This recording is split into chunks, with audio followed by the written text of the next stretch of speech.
Yo, what's going on, everybody, man? It's your boy King DV, and I'm with my co-host, Liddy. What's going on, bro?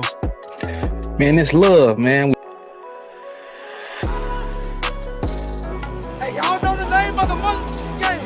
Last minute of stuff.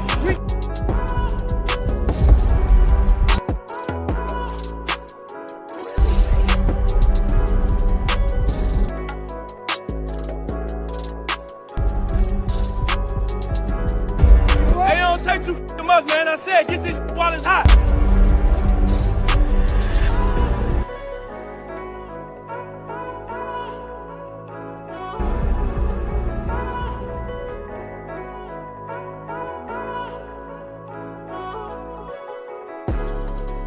Until next time, man, y'all know what it is.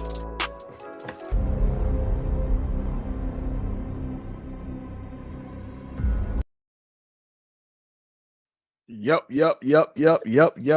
Welcome to another episode of Inside the Nest. One of the hosts on this show, King DV. My other co-host, what's going on, bro?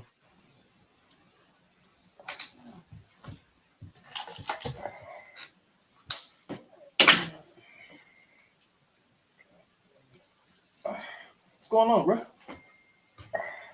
What's the belt for, man? Huh? What's the belt for? All these chumps, man. You know what I'm saying? They keep talking to me crazy. You know what I mean? They keep running their teams in this gauntlet, you know what I mean, of career BTAs, man. So until further notice, every team moving forward is on BTA numbers. Talk about it. So, what team are we talking about? What teams are we talking about? All right, so it started off. Let me see. Let me go back. I think it started with the Ravens. No, maybe the Rams. Maybe the Rams.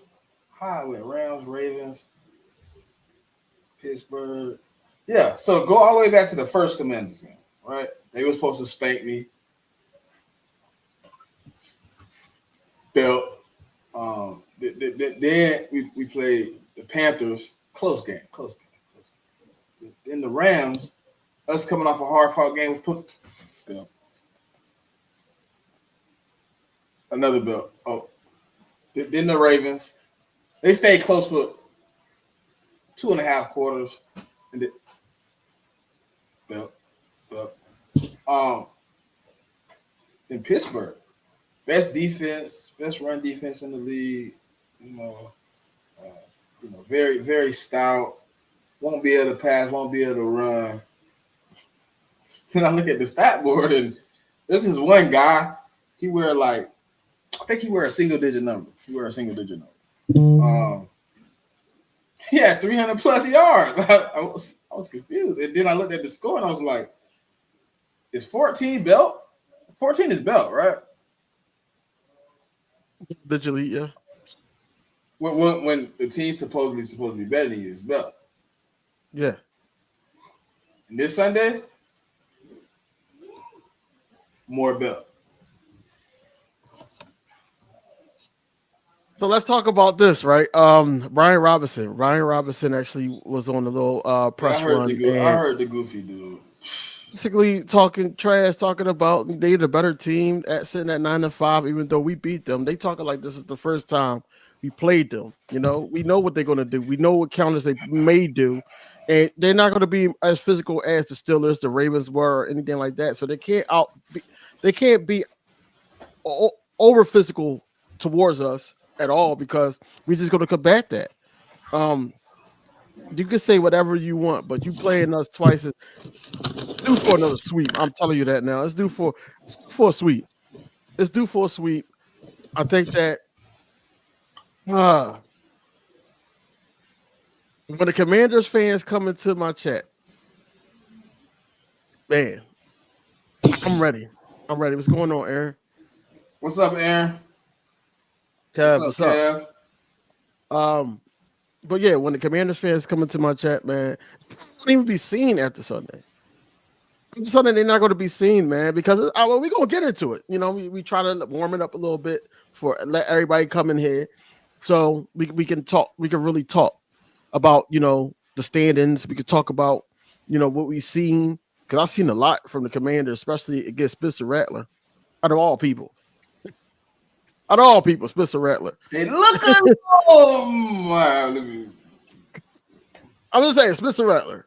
The only one by one, and He was. I feel like, I feel like if they didn't go for two and went for the one and went into overtime, They would have won the game. they would have won. Mm-hmm. So, look, man, I know it's any given Sundays, different matchup for different people. Probably not going to look the same. Of course, they're going to try to give us their best on Sunday, but overall, man, they're just not a better team. I don't give a damn how hobbled AJ Brown may be. I don't care, of anything of the sort of what the injury report said. They're not a better coach team than us, and they're not a better team than us. I don't think he hobbled, but you know how like that. Maybe like, man, the second day you be sore and shit. I think he just sore. Like maybe he needed a massage, and if you go get the treatment for it, you have to designate it. So him getting a massage, him getting cold treatment, whatever it was on his knee, he still, bro. You could tell he wasn't hurt. How he was like out there laughing and kicking. Just like he was standing over there. He just like, oh, man, it's late in the season. It's late in the season, man. It probably was a sore. hey, DV, you know when they hurt, they be standing up with their hand behind their back, looking at them play. Mm-hmm. Yeah, that's how he was. That's exactly how he was when he got hurt. When he had the hamstring, yeah. But this time he was like talking to Smitty, he talking to Saquon. He like, I'm like, oh yeah, he good. He good. He got a little banger. You know what I mean? Banged up. You want to, what I mean? Hey, I did see a clip, though. I want to play the clip because it was just for me to see Jalen Hurts in this moment. I was just like, oh, he really playing with people.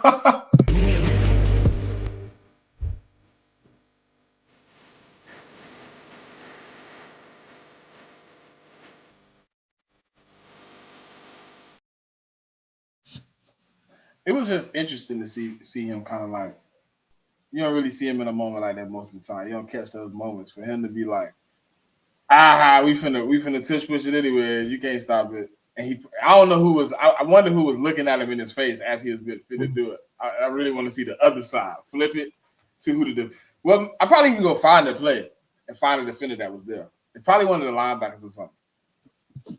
Yeah, I think that's who it was because he always looking at the linebackers, so it probably was one of the linebackers. It was just funny to see that he's doing little things to have fun on the field as well. That's a lot of things that we didn't see last year that we see in this year, man. You got him doing things like that. You got everybody. Also, somebody said this, bro. I said what you said today when we was in the space. I was like, bro, we didn't see this last year. And then the person said back to me, they wanted to paint a bad picture of us last year. So if there was any good, they wouldn't have showed us it anyways. I was like, yeah, you're right. Once we started losing, no matter how much we was doing the build, they was tearing us down. That last stretch, I don't remember like too many good titles or too many good moments of anywhere. Media, Twitter, here. It wasn't going to be too many because at the end of the day, we got a standard for our team and the way we were playing, and then we also did not like Matt Patricia. We didn't like him, and then you had to point the finger at somebody. So Nick said, "Put the blame on me." It was a lot of negativity surrounding the team. Regardless of how many vets was in the room, they couldn't get the locker room together. So that's basically why Philly fans or Philly content creators, Eagles content creators, was frustrated because of that. The national media just ran with it because they hearing all the boom from local sports media or radio, us, anybody that they can watch and be like, yo, they spiraling. And they feed off of that. Right now they hating on us. And I'm gonna get on another hater. I'm gonna wait. I'm trying to wait for everybody to get it because it's a level of hate that you're like, yo, at dollar parties, I know you ain't getting no chicks. It's that type of hate for me. Off of the person that you just had the video on. It's that type of I just don't understand that type of hate. I didn't understand why he was hating until I seen that clip. Oh, Foxworth? Yeah. Oh, dude, a bum. Nobody care so No, Peanut head in fact, nigga, it's man. not the fact that nobody care about him and all that. It's the simple fact that your chick She was drooling on, on the stage, bro, on multiple times. your chick, what's going on, Jigga?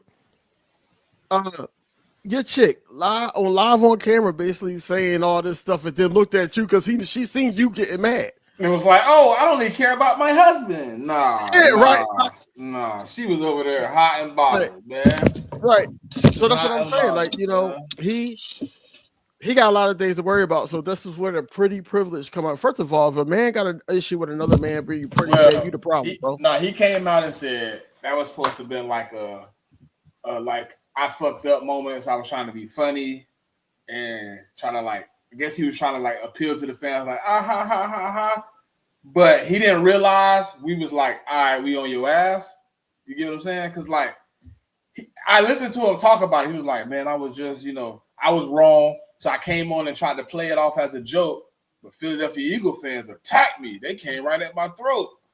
Duh. Bro, you sound sus. You Duh. sound sus. You said pretty privilege. I don't know how you thought that was gonna pass over with us. He the type of bull. He the Playing, type bro. of bull. He the type of bull. If his chick said, "Look, we need a threesome with another guy," I picked the guy. And if it's Jalen Hurts, he'd be with it. He a freak, bro. He a freak. He ain't the type to be in the threesome. He the type to sit in the corner. Oh, he probably record. Yeah, he probably record. You remember the episode, bro? You remember the episode of Dave Chappelle, The Real World, where the bull was he'd be the white man. boy. Yeah, bro. Weird ass nigga, man. What's good, Doomsday? What's good, D'Aldrich? What's going on, D'Aldrich? Yeah, he'd be that. That's who he'd be. Weird. He is weird, man. I'm like, that's crazy, bro. So he was right about Pittsburgh. I told you, bro. Hey, listen, man. I told you, man. And I gave the right score prediction. Hey, man. Come on, bro. We could have scored. Listen, we could have scored one more point so I could be exactly correct. You know what I mean? They could have scored one more for me. I said 28 for us. We didn't get to 28. We talking about Foxworth Bull. The Bull Foxworth. Mr. Pretty Privilege. Say something about our pretty privilege. That's weird shit, man. That's weird shit. But this upcoming matchup, man. No. Let's go back. Let's go back to the Steelers matchup, man. All 22 didn't came out. A lot of things didn't surface. What's your take on it? Shit. How we look? I don't have any obviously pass game. I mean, if you want to critique and say, it was passes that could have been made that still weren't made, even on passes where he completed passes for big games, there were bigger games maybe or whatever. You can critique it. You can get down to, being as scrutinous as you want to about the game. But when it comes to the passing game, for me, I was ultimately appreciative. I think to me, what we did that I didn't like probably was our run. You know what I mean? We obviously Saquon go down. I think we went away from the run a little bit too much. I think we could have gave, even with Kenny Gainwell being in, could have gave Kenny Gainwell a few more touches. Because I felt like we could have alleviated even them having two possessions. I mean, that's me being greedy. I think they could have only had one possession if we was able to run the ball. They would have never got the ball again, but that's just me. They only had two possessions in the second quarter. So it's hard to critique when you have one scoring drive and then you got 5 for 11 for, on 15 plays, and then you only got 2 drives in the second quarter where you had a total of like 46 yards. It's hard to kind of like judge how the game went when you really didn't play nothing but defense, because we was stomping them out. I mean, they wasn't really able to move the ball. I told you if you gave that big guy the ball early and you stopped him, they would take him out the game and put Warren in. We seen Warren for most of the second, most of the third. They tried to sneak him back in the fourth, still didn't work. I mean, if you look at their rush game, they weren't able to accomplish anything on the ground. And if it wasn't, to me personally, if it wasn't for the bull jump 15-yard penalty they gave us on the Reed Blankenship, they would have punted the ball right there and probably been dead earlier. But the game go how it go. We made some plays, we missed some plays. But the biggest part was we didn't start out slow. I mean, we was able to come out, throw a couple punches. The first drive stalled out a little bit, got the field goal. Next drive, boom, right back in the end zone. I like to see that we was able to get some things going early. And I think if we – matter of fact, do you remember dude being in here calling me crazy and saying I was retarded like a week ago when I was saying that Jalen Hurts need to play in the quick game, and I think he looked better in the quick game? What quarterback are you looking at? Hey, who's that? That was I don't even remember. I just remember, the only thing I remember is that his name was Pink. That's all I remember. I can't remember who it was when he was in the thing. It was Pink. I definitely don't remember. His name wasn't Pink, but it showed up on the screen in pink, like his name. That's all I can remember in my head. I can't remember what his name was. But hey, when Jalen Hurts delivered the ball in under 2.6 seconds, he was 15 for 17 for 2 touchdowns. Jalen Hurts has to be in the rhythm. We all know that he has to be in the rhythm. When you take him out the rhythm, even if he's not involved with the play, the next play he has to be in that type of rhythm, whereas though he's throwing the ball short. And I like the check downs. That's one thing that stuck out to me watching it live is the check downs to Kenny, check downs to Smitty, and also Saquon. He was indecisive. First play, Greg Alcantara, 22 yards. I was like, all right, I see what type of game it's going to be. Even on that first play, because I knew how much of a problem the secondary for the Steelers were. I knew that was the issue. I knew the game plan, and what's it called? Mike Tomlin, he ran his mouth too much. Oh, we got to stop 2-6. 2-6. You got to find a way to stop him. So we know, okay, now you're going to stop the run. So now we could just focus on passing the ball and just dice it all up that way. Why not? Listen, once we kind of shut down the run, they had 5 possessions, 15 plays that weren't special teams, because it was actually 25 plays, 20 plays. If you want to add in special teams, 11 yards, bro. And guess what? It should have been worse. But I think they got like a little penalty on one of them. Bro, that was like as dominant as they get on defense. They couldn't run. What's going on, miss? And then I knew it was kind of gonna be scary for them when it took everything in their willpower to get downfield to score. It was like 11 plays, 12 plays, something like that. It was crazy. When you have to scratch, claw, do everything you can to get down the field, I just don't believe you can sustain that all night. I don't really think you can sustain it multiple drives. I really think once you get into 2 or 3 times doing that, your offense start to get a little figured out, get a little drained, unless it's running. But when you talk about 3rd down, 4th down conversions, we doing trick plays. We doing everything we can to produce yards. It's not sustainable, man. You're not gonna win a game like that. When you trying to get everybody the ball in these magnificent ways to get points, to get yards, to get some production spark.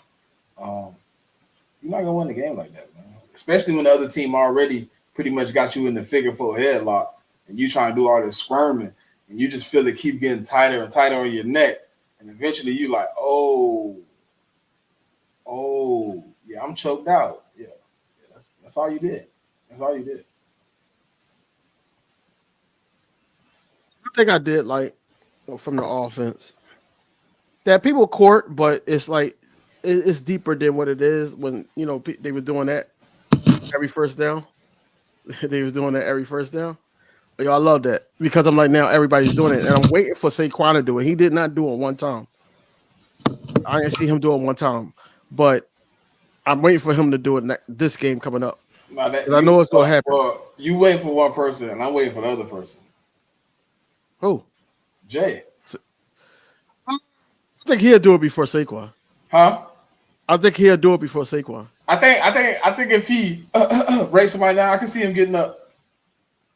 Hey, that was killer. Hey, look, and then what really made me smile was Cooper DeJean when he seen him do it for the first time, and he was like, CJ.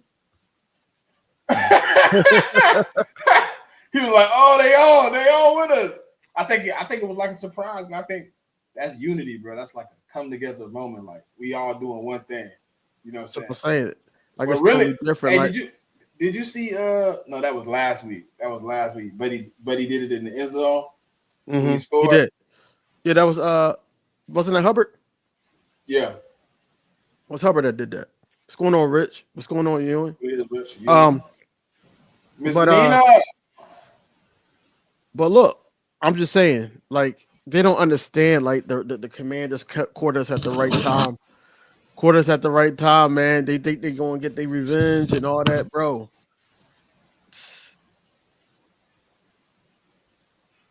Slay celebration was trash.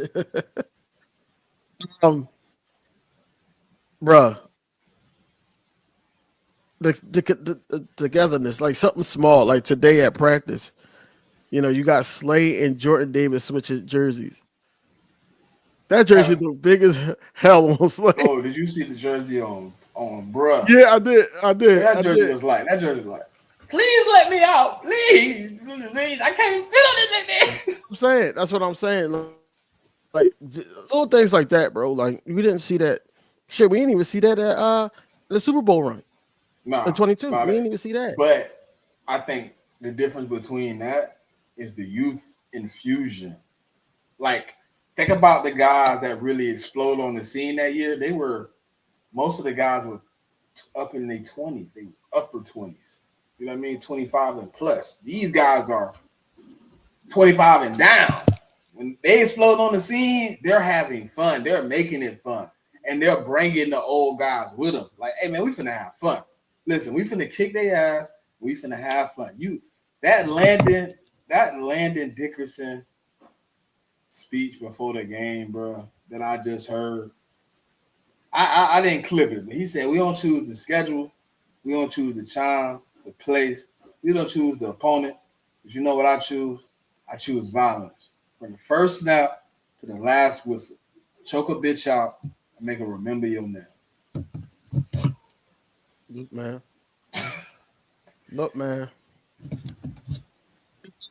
Things that I loved about, even from the time after last week when up until now, like we got Q sitting up there saying things like, "Hey, I'm worried about." Go ahead, bro. Whoa. Wait, Shakita, give me 2 seconds. He's gonna run off. Wait. Rookie of the year of the bowl. No, I just won a Super Bowl. That's what he worried about. He not worried about no individuals. Go ahead, bro. Shakita. All right. No, but look, he not even worried about. He not even worried about no. How do you feel about those individual? Yeah. Nice. And that's cool. And that's cool, Super and I think, Bowl. but then on that, you go from a rookie to a guy that's pivotal to this team this year, and Saquon Barkley. He's like, yeah, if I get it, I get it. I'm not gonna be happy about it. Records is He said, if I get it, cool. I won't be too happy. If I don't get it, I won't be hurt. Like, yeah, it's the record. Yeah. He's like, record expect to be broken. Yeah, it is what it is. Basically, like he wants to be a Super Bowl champion, and I think that's everybody's motive, man. And that's what I like. Everybody, one team, one dream, and that's what it comes down to. I know it sounds cheesy, but that's where it's at. We will get defensive rookie of the year, and we will get offensive player of the year for sure. I feel that too. Like we probably have a slew of all pros. Like we have a slew of Pro Bowlers. I mean, I think really, Bills versus Lions solidified the MVP. I don't think so. He still got a couple. He still got one more big game on the schedule. Who that? The Bills. They already clinched. No. I think he got one more key game. What's the last? Imani, game? what's up? It ain't that one. No, it ain't that one. He gonna blow them out. Oh, never mind. Yeah. Like I said, I think it's a wrap. Like I said, like I told somebody, unless Saquon go on a crazy 3-game stretch here, like stupid, that's what I'm saying. Undeniable, where he go for like, let's say for instance, and I'm not saying this is gonna happen, so please don't quote me on this. But somehow he go for like 2 Sunday. Then we go down, we go back to the link, and Dallas come down, and he go for another 2 something. Yeah. And like maybe let's say for instance, 4 plus 100 yards and 2 touchdowns. Now you sitting like, hold on, now wait, you gotta have a little talk. Because now when you get to the Giants game, now he's basically about to break this record. Nah, Richard, they ain't gonna let you do that this time. I got an interesting stat. You want the stat? I got an interesting stat for y'all. Hold on, right here. Rich, the hell with that, man. I'm with you, bro. I think that Q is up for the challenge. It's not. That's what I'm telling you. I'm trying to tell you the interesting stat before you agree. Hold on, 2 seconds. Go ahead. 2 seconds. Quinyon Mitchell. Terry McLaurin from week 1 to week 11. He played 86% on the left side, 71% outside the numbers on the left side. Only 14% of his snaps before week 11 playing Quinyon Mitchell the first time was he playing on the right side. Since that game, he is now playing 46% on the right side. He ducking smoke. It's in the freezer. He ducking smoke. I think you got something there because I did watch the playback of the Commanders and Saints game, and yeah, he was doing that. Yeah, he ducking smoke. He finna run for Quinyon, bro. He finna get away from Quinyon, bro. Well, that means Coop. Well, if they put him in the slot, I don't think they're gonna put him in the slot. That's crazy that a rookie came in and made you scary is scary. That's funny, Rich. Scary is scary, Rich. He finna do the runaway. To your question, Aaron, to answer your question, man, like, and that's the question I asked yesterday. Do you and y'all in the chat? Let me know for the people that wasn't there. I don't think 2K will do it though. Do you think that it would be safe? Like, especially I know it all depends on what the Lions and the Vikings that situation. But do you think it would be safe to rest Saquon to get ready for the playoff push? If the Vikings or the Lions lock up the first seed? Well, we technically won't know if they lock it up until the last game.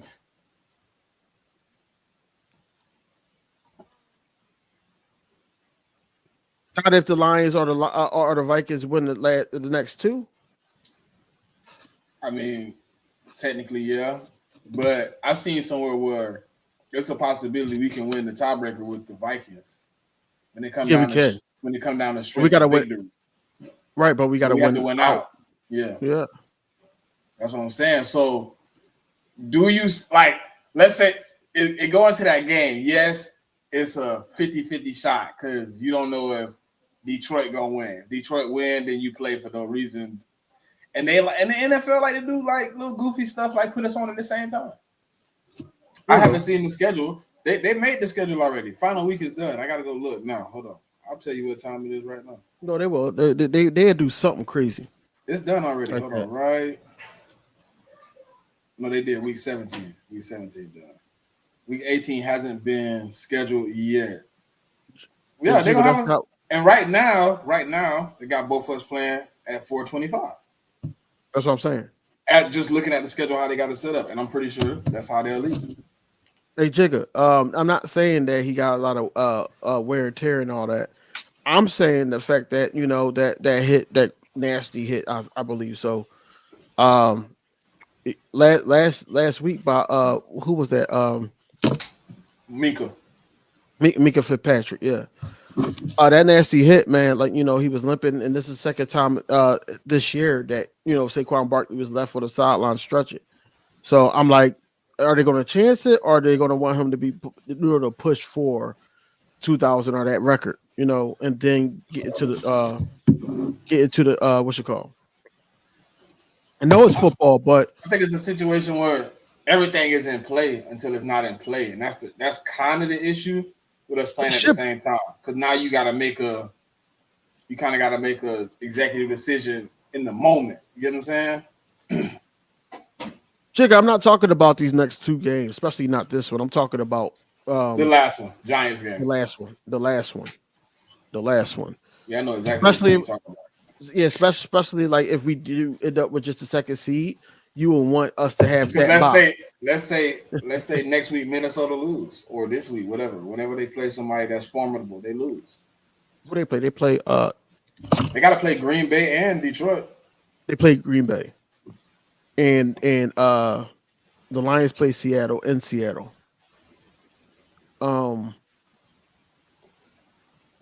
It's any given Sunday, man. Especially because Green Bay at home. It's Green Bay at home.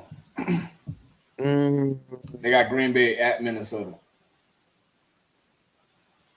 We saying the same thing. That's what I'm saying. If we can't get to that first spot. But that's the only issue, bro. Like that last game, let's say the Vikings do pull it out. We still at I don't even know how they score. I don't even know who goes in and actually predicts who's what by strength of victory. I don't even know how you do that. Because we end up with the same record unless the Vikings lose. I need the Vikings to go ahead and when they play Seattle this week in Seattle. Who? Vikings. Oh, it's the Vikings that play Seattle. In Seattle, yeah. So who does? Hold on. Who does the Lions play? Bears, 49ers. Oh, yeah, the Bears. I don't trust Caleb. I don't trust the Bears. They supposed to got the job done. They supposed to got the job done last week with Minnesota. And then got stomped out. Gino got banged up. Yeah, Gino got banged up. As long as we stay focused on getting a top seed, I'm cool with Barkley sitting a little. I'm just talking about the last game, man. I'm not talking about these next two, especially not this one. I'll tell you like this: if it's really on the line, I don't see Saquon as the type of person to be like, I'm gonna let my team go out there with the number one seed in balance and me sit on the sideline. This is his first opportunity to be in that position, bro. You gotta think he's gonna be as hungry as ever. I'll take it even deeper than that. I don't see Nick doing that. Unless Nick training staff say, hey, look, if he continue to play on this, it's gonna get worse if he don't rest. That's the only way I see Nick being like, hey, I gotta shut you down. I need you for the playoffs. I gotta shut you down. Mm-hmm. But if it's like a situation where we go in there, let's say for instance, the Vikings did win at 1 o'clock. Let's say Minnesota and the Vikings play at 1, we play at 4. Man, Saquon going shine them shoes up, put them on, and we going out here to try to get this number one seed. I don't care how it goes. This is his first opportunity, bro. He ain't been in an opportunity like this in his career, bro. Like his last opportunity to be, I guess, competitive was Penn State. But you heard what he said. He want the NFC East. He want that. He want to go far as he can go with this team. So I'm all for it. I'm all for it, man. Like they're not worried about no individual. That's what I love. Not worried about none of that. You know. Hey, when the Super Bowl is? February something. February 9th? Mm-hmm. You know what's on February 9th? What? Saquon's birthday. Look it up. Look it up. Bruh. Look it up. If this boy playing in the Super Bowl on his birthday, man. I'm putting money down on the Eagles to win the Super Bowl, bro. I'm so surprised people not talking about it. I've been holding that in the clutch. I've been waiting. I'm like, I'm gonna see if somebody gonna bring it up. Ain't nobody looked it up yet. I hadn't Bro, looked it up if he because go to the in my Super head Bowl, I was like, I'm like, okay, I probably can't afford a ticket. If I can get out there and tailgate, let me check the date. So I went and looked up the date, and then I was just like, February 9th. And then one day I was looking through and I just seen Saquon's birthday, and I'm like, whoa, February 9th. That could go crazy, bro. That could go crazy.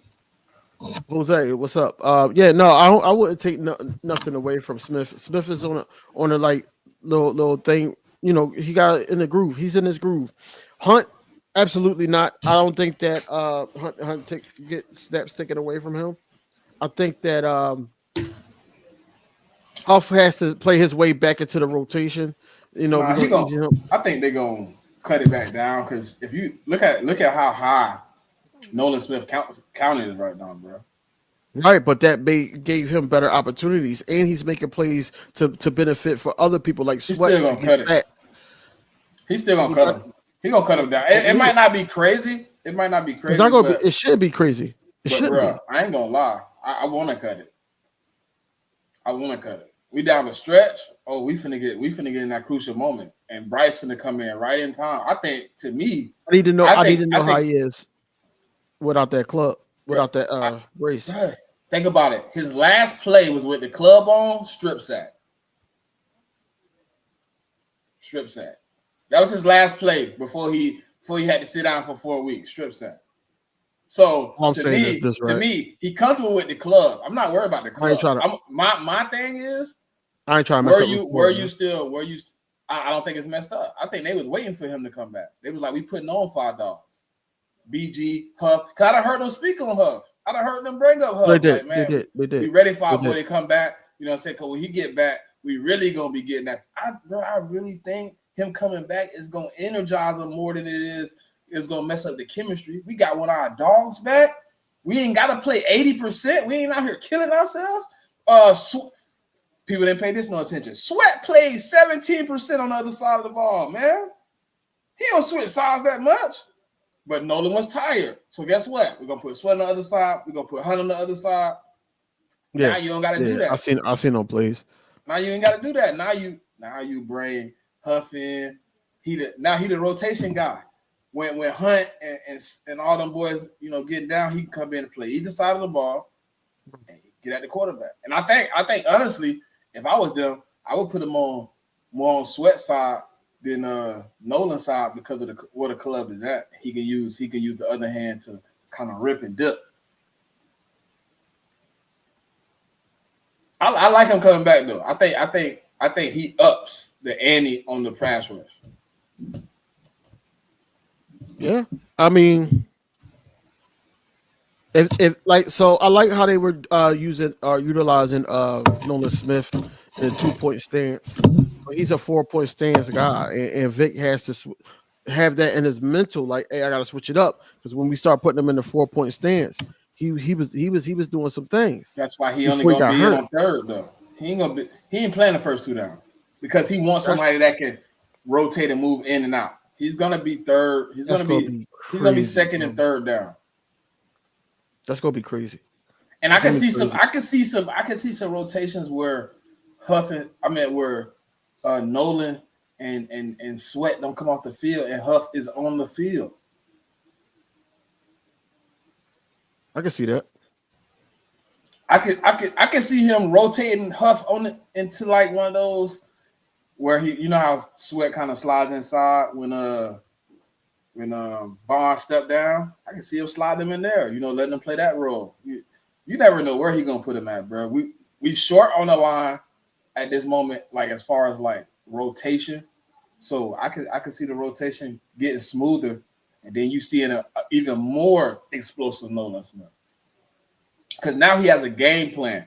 See, I think the Huff coming out, Brandon Graham coming out, obviously you don't want to see that happen because you don't want it to be a 3-man rotation. But I think with the 3-man rotation, he has now learned how to pass rush and not just pass rush. Yeah.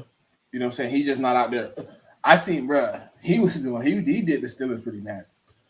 He did he did the Steelers pretty nasty. Nolan. Yeah. That was his best game. That's his best NFL game. It was, and that's what I'm saying. Like, I don't want to mess up that rotation. Like, but better opportunities, the more he grows and gains, man. And I did watch the scripted. Man, them boys together, man. Think Them about boys what happens. together. Think about what happens to a tackle when you getting your tail whooped by Nolan, and you trying to you finally like, all right, I got him, and then Bryce Huff come out there and hit you with a different move, and you get whooped some more.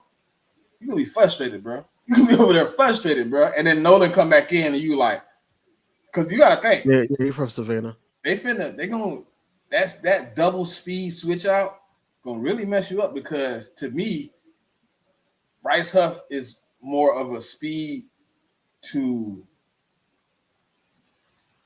power, and I think Nolan is more speed to finesse. He use his power as a finesse, so he might stab you, but his whole point of stabbing you is so you get off balance, so he can speed around you. It ain't. Yeah, that's really, what I said. I thought it was power to speed. See, because but see, the difference is Bryce is going to use the speed to get you off balance, so he can use his power to force you to the quarterback. Nolan is only using power to, it's almost like Kellen Moore with motion. He's only using the power to really see what you want to do, so he can know where he's going. Am I going inside? Am I going outside? How am I make this move to really? His power ain't really to take you to the quarterback unless I have to. Now, if I hit you with the power and I can't use my speed, I've seen him just say, "Okay, fuck it, I'm gonna just bull rush him as far as I can, and then I'm gonna play it from there." But Nolan don't really want to power you. He want a speed. He want to put you on one side, make you feel like he going in, and go. You know his favorite move. Now he know how to use it though. Now I don't see him. I seen him dip rip. I seen him stab, but he took a step inside. Goodbye. Goodbye. Jigga, Nina, yeah. Gino was a full participant today, so hopefully he can play. Hopefully he'll play. Him and Kenneth Walker. So, man. Speaking of Kellen Moore, did you see he ran the same play three different times, and it was the same play, but it was three different looks.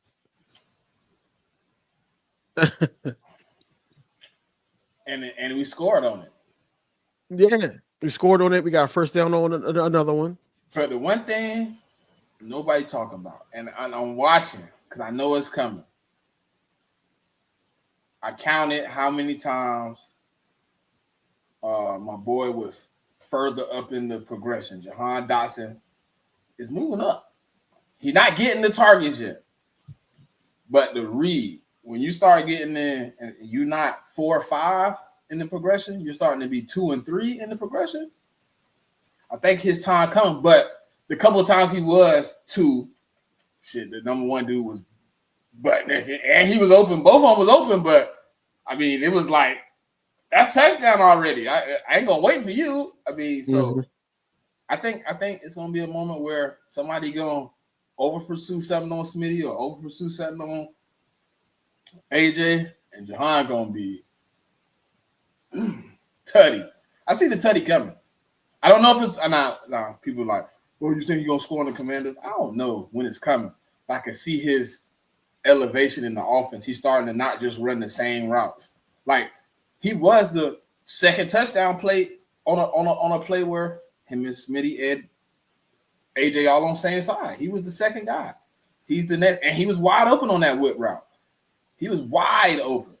If Smitty is covered, that's Jahan touchdown. And I know Jalen Hurts would have put it in there because he looked, and when he threw it, he looked at Jahan like, all right, I see it. Just in case we come back to it, it worked. So I know next time y'all gonna be looking for something different. I wish they would have ran it again and gave it to Jahan. Yeah. But we didn't get back in that position again. But yeah, I did see the but he set them up so smooth that you almost don't see it coming until you see it coming. Here's the thing about Jahan, man. I need Jahan to think about how they treated him in the beginning of the this game, and come out with some type of like aggressive route running. Make sure you demanding the ball. If you're open, just making sure that you're available. Not just for a must play, not for one of those type of plays. Just be out there, Bro, and I really seen the difference in him though. That's what I'm saying to you. Like, uh, in my opinion, like I think to me, the Commanders game, how he performed, since then, I've seen him seem more like you remember I told you he was running those little soft routes. He going up, it's a comeback, but he know it's not coming to him, so he just turn around. Now I don't listen. Aaron Moorhead is a bonehead to me, but he might have said something because he look a he little. had to. But it also could just be being a man. I feel disrespected how I went in the Commanders and played after they let me go to the Eagles and I didn't show up like I should have, and I had the opportunity to show up. I'm not talking about just that. I'm talking about how they was just pushing him around, yelling at him, and AJ Brown had to step in their face. Like I remember that. But I Like mean, no, but this ain't that. that's just his personality though. He not a What the hell? You know what the hell the Commanders fans was telling me about how they gonna stop us? Marshawn Lattimore.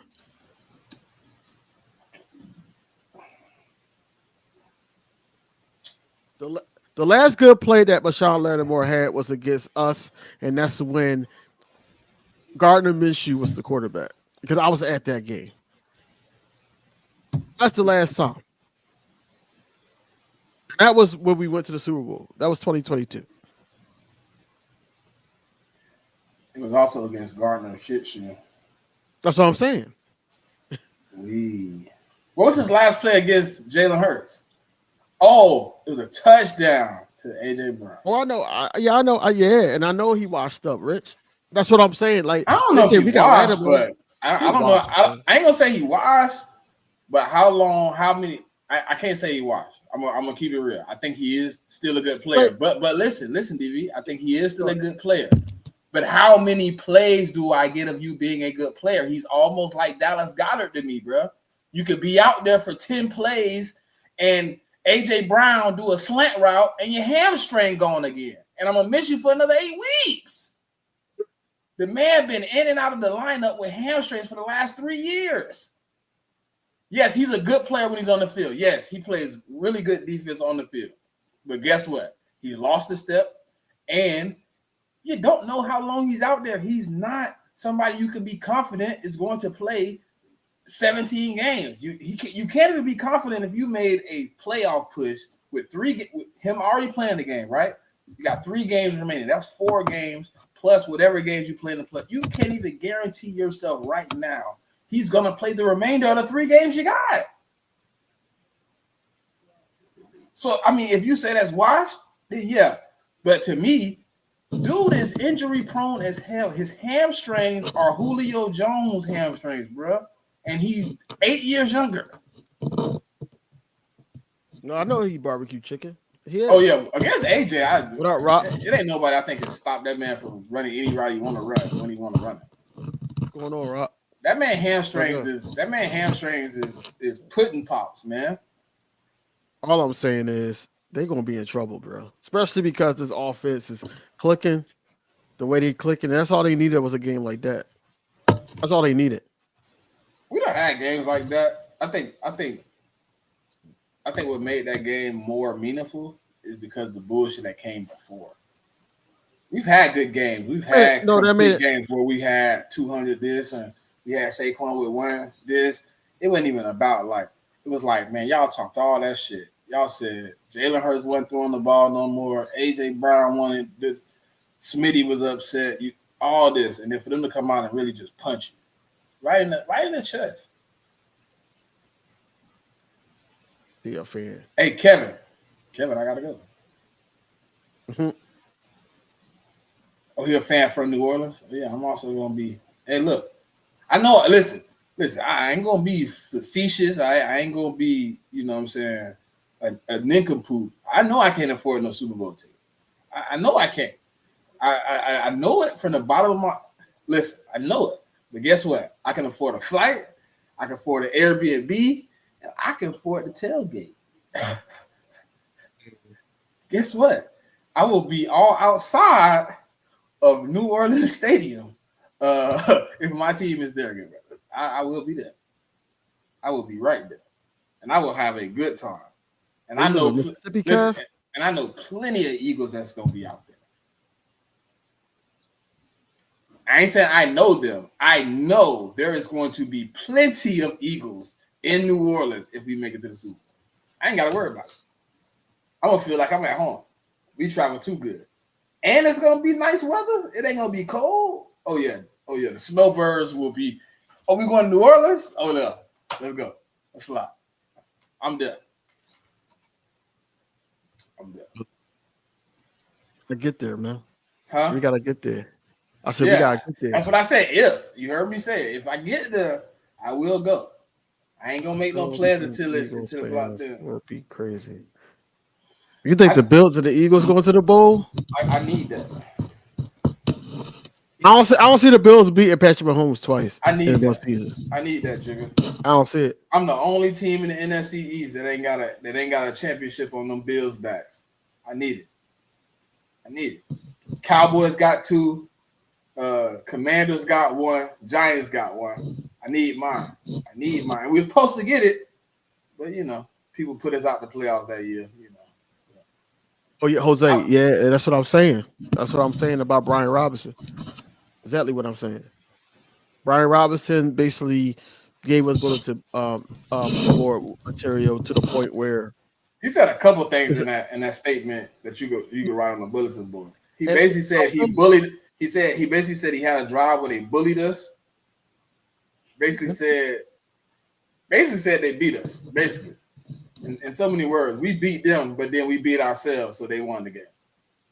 Yeah. But we the better team, and we should go in there and dominate them. You gotta be a special kind of stupid to believe that. That's crazy, bro. Bro, but you know what's funny? The fans feel the same way. I know because look,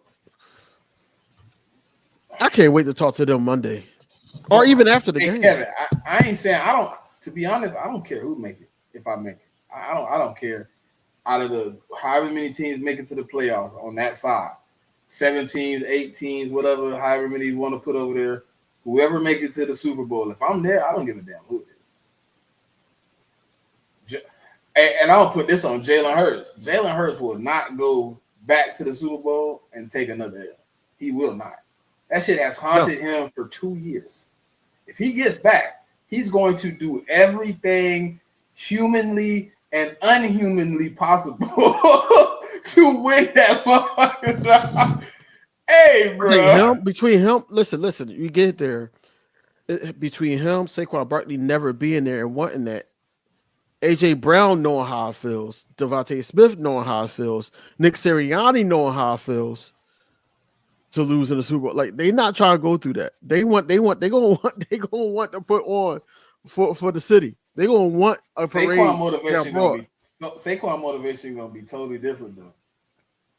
So I'm saying his ain't. But that's what makes. No, I'm agreeing with you. Like his gonna be so different because it's like I've never been the team that drafted me, dumped me on my head. I joined the Eagles. We here. These boys have already lost and put it on the line one time.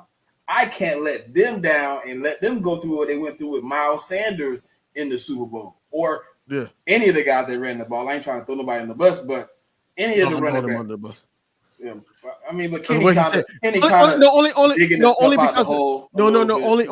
only because of what he said. Now, if he didn't say anything, then I'm like, all right, I'm not gonna throw him under the bus. But what he said, I'm like, no, bro. He right and he wrong, bro. He right and he wrong. He fumbled twice, bro. No. He right and he wrong. Yes, you should have got more attempts. Pause. Period. But you should have not fumbled 2 times, which made you not get more attempts. So yes, maybe you should have been in the game plan more. But when you fumble twice on the first 2 attempts, good brother, what do you want us to do? And then you wasn't being productive. I mean, it was a lot of things going into it, but Saquon, I don't think Saquon would ever be in a situation where he would fold like that, man. I think even if it's 60 or 70, he's gonna do everything he can on that field. I want to get back, man. I think this is gonna be a fun playoff push. I want to get back, man. I really do. I think this is the first time in recent history that the lineman is playing for the running back. I think they're playing for everybody, bro. They play for everybody, but they play for everybody. Like but the way they react to all the plays, like it's different than they've ever reacted before. Like it seemed like before it was just like, oh, y'all running the ball barely. We out here just now. It's like you're giving me a chance to be happy, and now I'm more happy when everything else happens. Look, the relationship that Saquon Barkley and Mekhi Becton has. Like I look at little things like that. Like the same story. Cam Jurgens, he's talking to him. He's talking to him and Mekhi, Jordan Mailata. He's talking about the same story, bro. Think about it. Yeah. I was dominant on the team. The team didn't feel the need to pay me. They did whatever they did. They dumped me out as you know what I'm saying, trash, hot garbage. And now I'm on a team with another guy with the same story as me, and we dominated. We showing, hey, and they came from the same stadium. They both played at MetLife. One came from the Jets, one came from the Giants. Yeah, damn, that's crazy. Hey, Kev, I didn't view the Broncos versus the Carolina Panthers as a corny Super Bowl. I just thought it was funny that everybody had Cam going and winning, and I was like, nah, that defense of the Broncos, man, I seen it happen. That wasn't boring. I think the fumble, man. Huh? I think the fumble. If he dive on the fumble, I think that changed the whole game. It could have. You get the ball back, it's third down. You get an opportunity to at least get out of it and punt. They instantly scored off that next play. I mean, yeah, you blew your own stuff out. But like, I think we motivated, bro. And I heard AJ Brown when he said it, like, but we know what it feels like to go all the way to the top and then lose. We're not doing that again.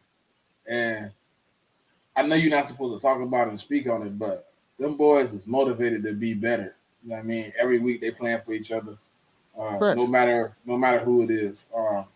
People made a big whatever about AJ making this comment about the passer. It's motivation though. You sometimes you put a problem out there, turn the motivation. It looked like it did. Now, you don't know what the limits could be. What if we do come out here and it's 290, but Saquon actually get the 100 plus on the ground that he was supposed to get last week if he wasn't injured? Because I believe wholeheartedly if Saquon don't go down for a quarter and a half, Saquon in that game with 110, 115 yards rushing easy. Yeah, he had over 100. That's what I'm saying. 110, 115 easy because he started cranking up, and I'm like, dang, he just getting into his groove because he missed a quarter and a half. Them boys is breaking. Them boys is brittle. The only reason they didn't break early is because we couldn't run the ball like we usually do. It's usually a mixture of the both. And Kenny Gainwell was doing a decent job, but he was better in the receiving game than he was in the running game. And he made some pivotal plays on third down. Definitely made a killer spin move. And I think like when you really look at like how that game should have went, I think this week, and I didn't bring it up, right? But I'm thinking about it in my head. Why was that last game close? What was different? It was a Thursday game, bro. It was a short week. We barely had an opportunity to prepare. We came in that game with what? Basically what we had on the table from the week before and just went out there. Okay, let's see if we could beat them on the last little bit of juice we got in our legs on a Thursday night game. But this is a Sunday game. And I want to say they had a break before that Thursday game. I don't think they played that Sunday. They was coming off a bye, if I'm not mistaken. Or they had their bye. Oh, the Panthers? No. When we played the Panthers, what's the call? It was on a bye, wasn't it? The Commanders. They came into that Thursday night game. We play off a bye. Yeah. Yeah. So this game here is even kill. We both coming off 7 days of rest. We both had the opportunity to prepare for each other. It's not the same as the first game. And I didn't evaluate that as clearly as I just did while you was talking. I'm like, that last game was on Thursday. And you didn't even say it out loud, but I'm just in my head just last game was a Thursday. They came off of 10 days rest. I mean, they were more healthy than me, and they let me still beat them. Killer. Oh That's my funny. God! That's funny. Hey, that That's spin hilarious. move, I ain't gonna lie. He did have three big plays, bro. He learned something from Saquon because that was a Saquon type spin. But Kenny done hit that spin before, but it was not that nasty. No. Not that nasty, bro. He's hit the spin before, but it's the ending, the spin with the. Let me get to the first. It's usually like spin and then it's like clapped. He was like, nope. No, bro. Boy, it wasn't nothing over there, bro. Like it was nothing over there. Kenny did that in the Super Bowl with the spin. No, not like that, bro. Nah, no. Buddy made it worse. It wasn't the spin. Buddy flying 8 yards the other way. My man, Superman, that hoe. he was like tackling nothing, bro. I'm like, bruh, come on, bruh. Like, why you way over there? Why? This boy said New Jersey. Oh, that's crazy. Funny. He said that was a Saquon. That was a Saquon move. But I done seen bro hit that spin before. That spin was. I'm not saying running backs don't do spins, but come on now, you did not see a spin move that time that perfectly. Hey, bro, remember in the offseason, that's all Kenny was working on in that ugly video we kept seeing, the spin. And you said out loud, I wish I can go back and find the clip. I don't know what he's spinning for. He gonna be spinning on the bench. That's exactly what you said. So pissed off because a year removed, we was like, yo, Kenny Gainwell gonna start. Oh, don't sleep on Kenneth. Oh, and then Nick Sirianni. Oh, Kenneth, my guy. He been here since I've been here. So I'm like, all right, but then you go and get Swift. You go and get the boy that retired. I don't want to say his name because I'm pissed off at Rashad Penny. But at the same time, why you go get two players? Shit, we didn't play that nigga. We didn't play him because he had flaws, and we've seen it. We seen it in preseason. He had flaws. He couldn't block, couldn't do anything. He was just one of those bowling ball backs that give you a big play, just like he was doing in Seattle. I ain't gonna say he took a Saquon move, but I wouldn't be surprised if Saquon was like, "Hey, bro, you know, if you put your leg just a little closer, you spin this way and move your body weight a little bit, spin a little faster." I mean, I can see. That's what you're supposed to do as a That's brother. all I'm saying, bro. I'm not saying it's wrong to do. I'm just saying, bro, that we see the influence. Sometimes you get somebody that helps you get better, though, bro. I mean, ain't nothing wrong with that. That's what I'm saying. That's all I'm saying. I'm not saying, oh, Kenneth Gainwell wouldn't have did that if it was. No, look, I'm just saying that they in the same locker room. He got some pointers because we see it. Why wouldn't you do? I'm not saying you shouldn't. If you was in a room with Stephen A, I'm pretty sure you would be like, "Hey, bro." No, I'm good. Nah, I bet you would. Good, bro. You and Stephen, you'd be like, "Hey, bro, look, you might not like him as a person, but nobody can deny what he's been able to do to get to the top. Hey, look, give me some. I don't know him that well. Give me some pointers on what you did to progress your career. How did you start? What did you do? You know what I mean? I don't know him that well. I don't like him, but I would ask those questions because he's one of the top. No, I don't know him that well not to like him. I just don't like the fact like all them guys that sit up there and just play puppet to ESPN and all that. And for him, he needs not to do that. Do you see what he get paid? I understand all that. Hold on. Do you see what he's getting paid right now? I understand all that, but he's also the face of ESPN. Okay. And if I'm giving you $120 million, you show your face how I need you to, good brother. I'm a brand. Guess what? If you want to keep being a part of this brand, I need you to do certain things to keep that money in your pocket. But have you ever watched his show on his own, though? Like, I watch his podcast. I don't watch ESPN. I watch his show. He don't be on that coonery on YouTube. He be on that coonery on ESPN. Right. So that's my thing. Here's the kicker, right? And I'm mad that what's his name? Shannon Sharp actually didn't stick to what he said similar to what he said. I'm a paraphrase, but he was basically saying that I'm gonna bring like when he got let go of FS one. I know He what he said said. he said I'm I'm gonna gonna bring bring the same energy to ESPN. right, right. No, not the ESPN, not the ESPN. I said his podcast, and he had a following. Then he ended up signing with ESPN First Take. I'm like, yo, don't like even Cam. I'm like, yo, why you was getting some buzz over there? Like, yo, bet on yourself, bro. Yeah, but some of them guys look at bro just like us. You get to a certain point, you look at them numbers like these numbers good, but what would it be with ESPN?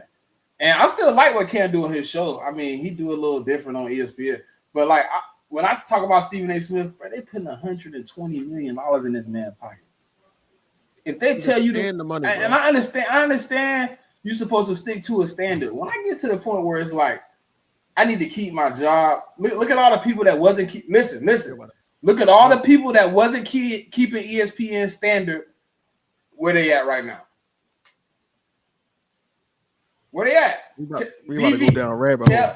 Tell me where those guys that was making those good millions of dollars, where they at now? Because they didn't want to get on that train and do the Gregory Hines. They fired. They searching for jobs. And guess what? FS1 ain't hiring. CBS ain't hiring. Fox ain't hiring. College football ain't hiring. So guess what? They sitting at the house just like us.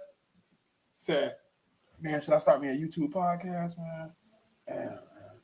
But guess who eating up all that? Us. The guys that's doing it the true way. This would the people for YouTube come. They come to chill with us. Because they don't want to hear the guys that's on ESPN because you done showed us you on that coonery. Exactly my point with Stephen A. Smith, because he's doing both sides. He's doing podcasts, but he's actually still doing the coonery a little bit. Like that's what I'm saying. Like, be you all the way around. That's all that's what makes me respect a guy like that. I'm not saying that I don't like him. Like I said, I don't know him enough not to like him. But what I'm saying is, like, what I see is that ESPN said this is the script. Talk about the Dallas Cowboys. Talk about this. Talk about this. Talk about that. And that's it. And he goes down that line, but then on his podcast, he's talking something totally different. Yeah, because that's when you have, creative control and all that stuff plays a part. You know what I mean? When you work for somebody else, when somebody else is pulling the strings, yeah, you can only be so authentic to yourself. You know what I mean? I'm pretty sure they having meetings. They giving out scripted ways we want this played out. Hey, look, Stephen A., we know you don't like the Cowboys, so obviously you're the bad guy in that scene, right? And then when you start getting into the other stuff, eventually I believe he does enough to kind of stay out of the way. It's some of them other guys on there, like, the one we was talking about at the beginning of the show. Guys like that. Guys like Acho, Chase Daniels, James Jones. Those are guys that I lose a lot of respect for. Because the one thing I will say about Stephen A., if he's on a hill, if he says you're buns, if he say he don't like you, if he say he don't mess with you, if he say you're playing bad and you prove him wrong, he will be a man and stand on that same place where he did the coonery tap dance and say, hey, I was wrong about such and such player. He proved. James Jones didn't want to do that. Acho didn't want to do that. They'll just do some stupid stuff like, oh, he played well tonight.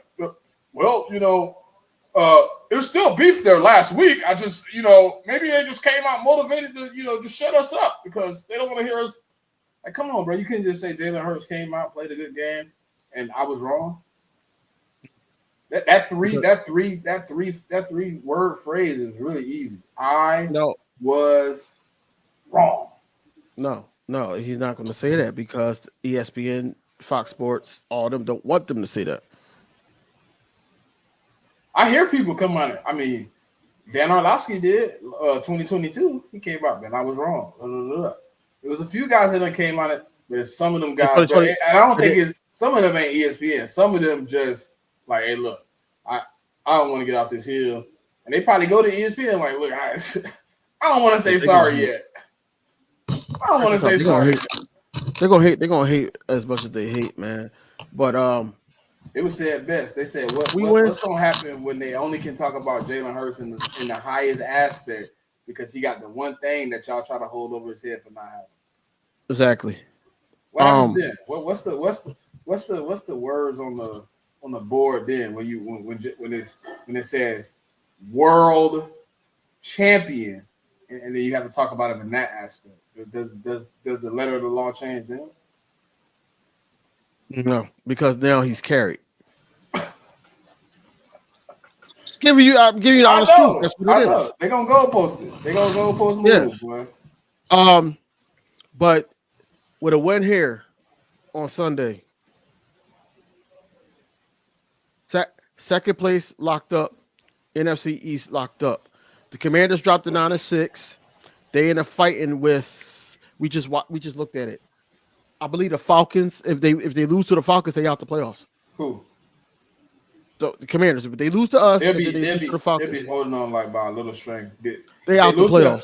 No. If they lose to the Falcons, then they need like the Rams and somebody else to lose or something like that. They're not gonna lose, bro. I seen it. They're not gonna lose, bro. I mean, listen, if they push themselves out of the playoffs, that's on them. That ain't none of my business. It took some time for George Teller to turn around, because she was sitting up there saying that we made a mistake with Jalen Hurts as well. I must have missed that part. Tape. I must have missed that part because ever since I kind of tapped into Joy, she's been a Jalen Hurts fanatic. Since 22. At least the last 2 years, she's been locked in. Well, yeah, because Jalen Hurts been showing out. But I'm talking about 21. Oh, it's a mistake. Instead of third, they I don't blame. They don't never. 21. I don't blame. I blame people for jumping the gun. But I don't blame nobody for saying we might have made a mistake because we kind of was on the same boat a little bit.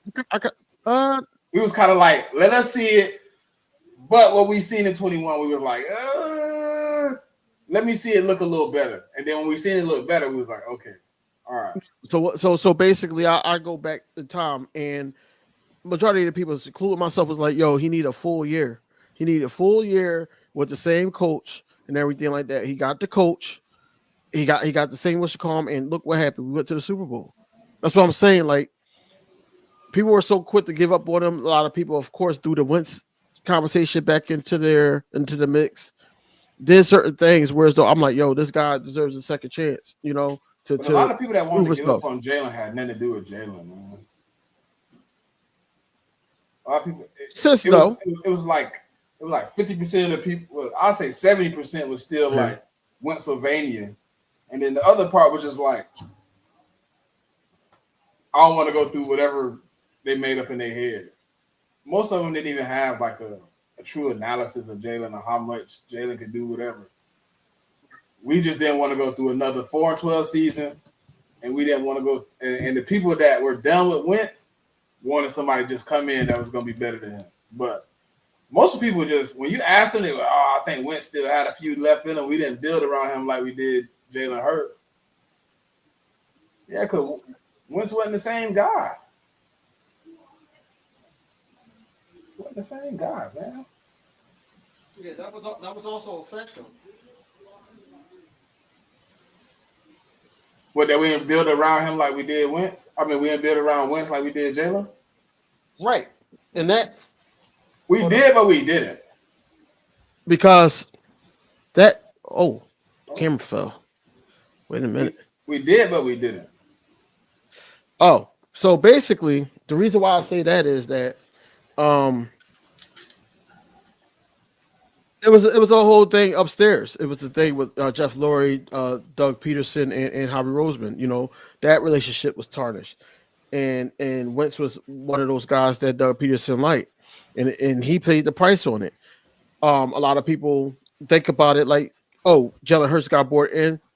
We didn't understand the pick. Nobody understood the pick, but somebody told me they believe Doug wanted Hurts over Wentz, and that's where the fallout began.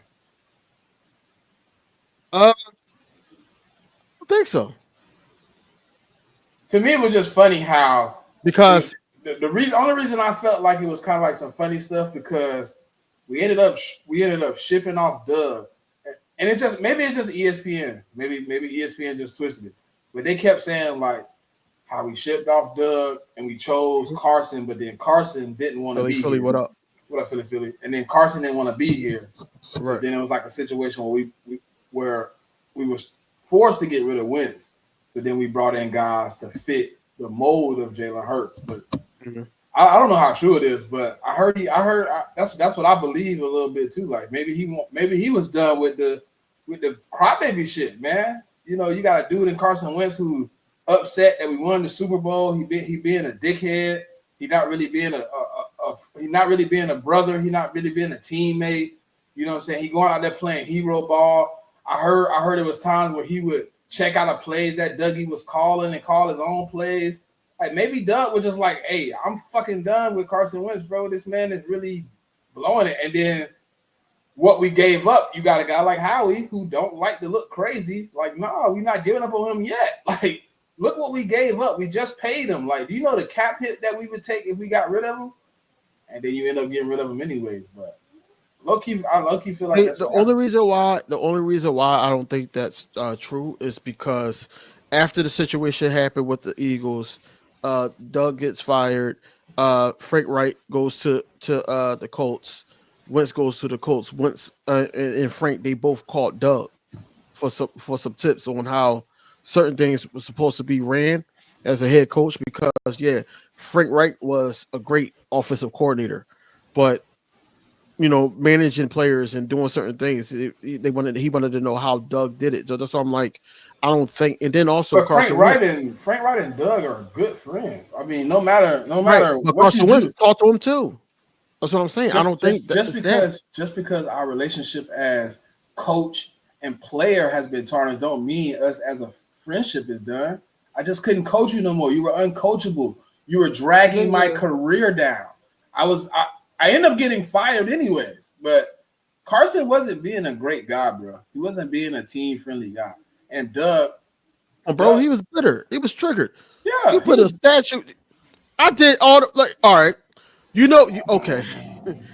I'm mad that I gotta say this, but you know how equivalent it is to the Super Bowl win or the Super Bowl run that we had in 2017. You know what that's equivalent to? That's equivalent to America, and I'm gonna just keep it there. Just think about it. Deeply think about it. All the hard work, the building of America, and who's reaping all the benefits. That's what I'm saying. That's basically how Carson Wentz felt. And how Carson Wentz felt, it's like, yo, I feel some type of way. I'm not going to be this type of guy. And Carson Wentz wasn't really a great leader of men. He wasn't. He wasn't that guy. Now you got Jalen Hurts coming in the second round. He's bored in as what's going on, Eric? Welcome back. But Jalen Hurts coming in, make an impact on veteran players like Deshaun Jackson. He's coming out saying, "Yo, this ball different." But in the media eyes, he was brought in to beat Taysom Hill. They was trying to use him as Taysom Hill that first year, and it didn't work out. So then when they sat Carson Wentz for Jalen Hurts in that Cardinals game, and then they start seeing flashes on what he could do, then it's like, oh, we gotta run with this guy. We gotta do this. Nobody want to talk about it, but Jalen Hurts is the main reason why J.D. Daniels got a job, why C.J. Stroud got a job. Because they would have been looking for the next Joe Burrow. But since Jalen Hurts, the way he did it, went to the Super Bowl, outperformed their guy. Oh no, we got to get one of those. Let's get one of those. And that's what happened. But nobody's going to talk about that. They're going to talk about how J.D. Daniels is better than Jalen Hurts, do all this BS. Happy holidays, Eric. Yeah, happy holidays, brother. But yeah, Philly, we've been talked about that. Like,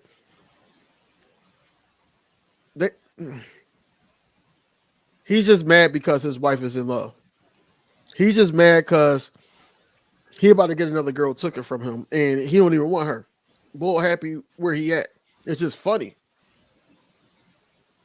It's just hilarious. So I'm reading this is from Adam Schefter saying, after we drafted Jalen Hurts, that Carson Wentz didn't speak to Dougie Peterson until he got to the Colts, and he told his whole staff that he felt slighted and disrespected by Doug P and Howie for drafting Jalen Hurts?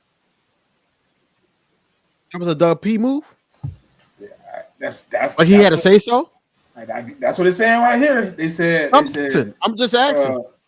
Look, this is what they say right here. Schefter says, after drafting Jalen Hurts, Carson Wentz went on a jolted anger of about 2 months of not speaking to anybody on the staff, including Dougie P. He said he felt that the drafting of Jalen Hurts was disrespectful, and he was already struggling. And then they said his emotions in meetings after that was very nonchalant and very what did it say? And very disingenuous. He was not seeming to want to be in Philly anymore, and he very adamantly showed problems with Dougie P. He probably blamed whoever at that point. You know what I mean? You the head coach. You knew he was going to draft him. You know what I mean? You said you my friend. You said we brother. You said this and that. I can see Wentz being pissed on certain plays where he's in a groove, and then you put Jalen Hurts in to take a snap and then run the ball. I can see plays like that being a problem because it's like, damn, you said it's supposed to be my team, and this is going on. So I can see it probably was a misunderstanding. They probably had that conversation too when he went to the Colts. I can see it. I can see it happening that way. But I don't know. I just think that was a Howie move. I think Howie just made the right decision. You know, if you think about it, who's to say Carson Wentz, if he was healthy in 2017, that we would have even made it to the Super Bowl? He was playing lights out. Don't get me wrong, but it was just something different when Nick Foles stepped into the scene and everybody was just playing for one another. And the way the Super Bowl went down, you don't get those special moments. You don't with Carson Wentz. And I feel like Nick Foles, number one reason was, but Nick Foles was a better leader of men than Wentz. That's all I said. I'm not saying he's more talented than Wentz at that time. I'm just saying that he was a better leader. He was a better leader. I don't know if his leadership, but I think Wentz going down made all the leaders grab the guys and was like, hey, look, we finna back this guy no matter what. Because, I mean, it wasn't nothing that to me that he did that made them be like, hey, we rallying. We on it. We run it. Like, he played some horrible games down that stretch. He played one, maybe two good games in that. The defense was great. I think the running backs was great. I think guys like Kelsey, Lane, I would even say a guy like LeGarrette Blount, how he was Fletch, just being like, hey, look, I know Wentz went down, but we gotta rally around Nick. We gotta do this for us. The same way our team talking now is I believe how they was talking in 2017. Like, look, BG went down, but this defense gotta stand on it for him. Just like if he was on the field, because if he was on the field, he wouldn't accept nothing less. Let's stand on that shit.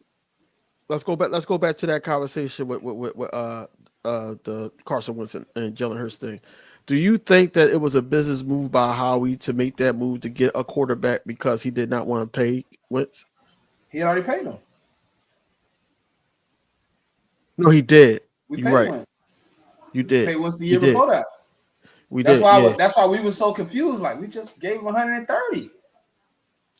Yeah. I think what happened was, I think he wore out his welcome, bro. Carson Wentz being a dickhead, being irrational, being a hothead, going in there really, being, as you would tell your kids, you being a real poopy butt. You know what I mean? He was just being one of them ones, bro, with like, it's really getting aggravating. You really like, hey, look, you really getting on my nerves. Like, you got a ring. You know what I'm saying? You can't really be mad. And then when everybody around you started being like, I think around 2019, bro, people were just like, all right, I'm tired of this.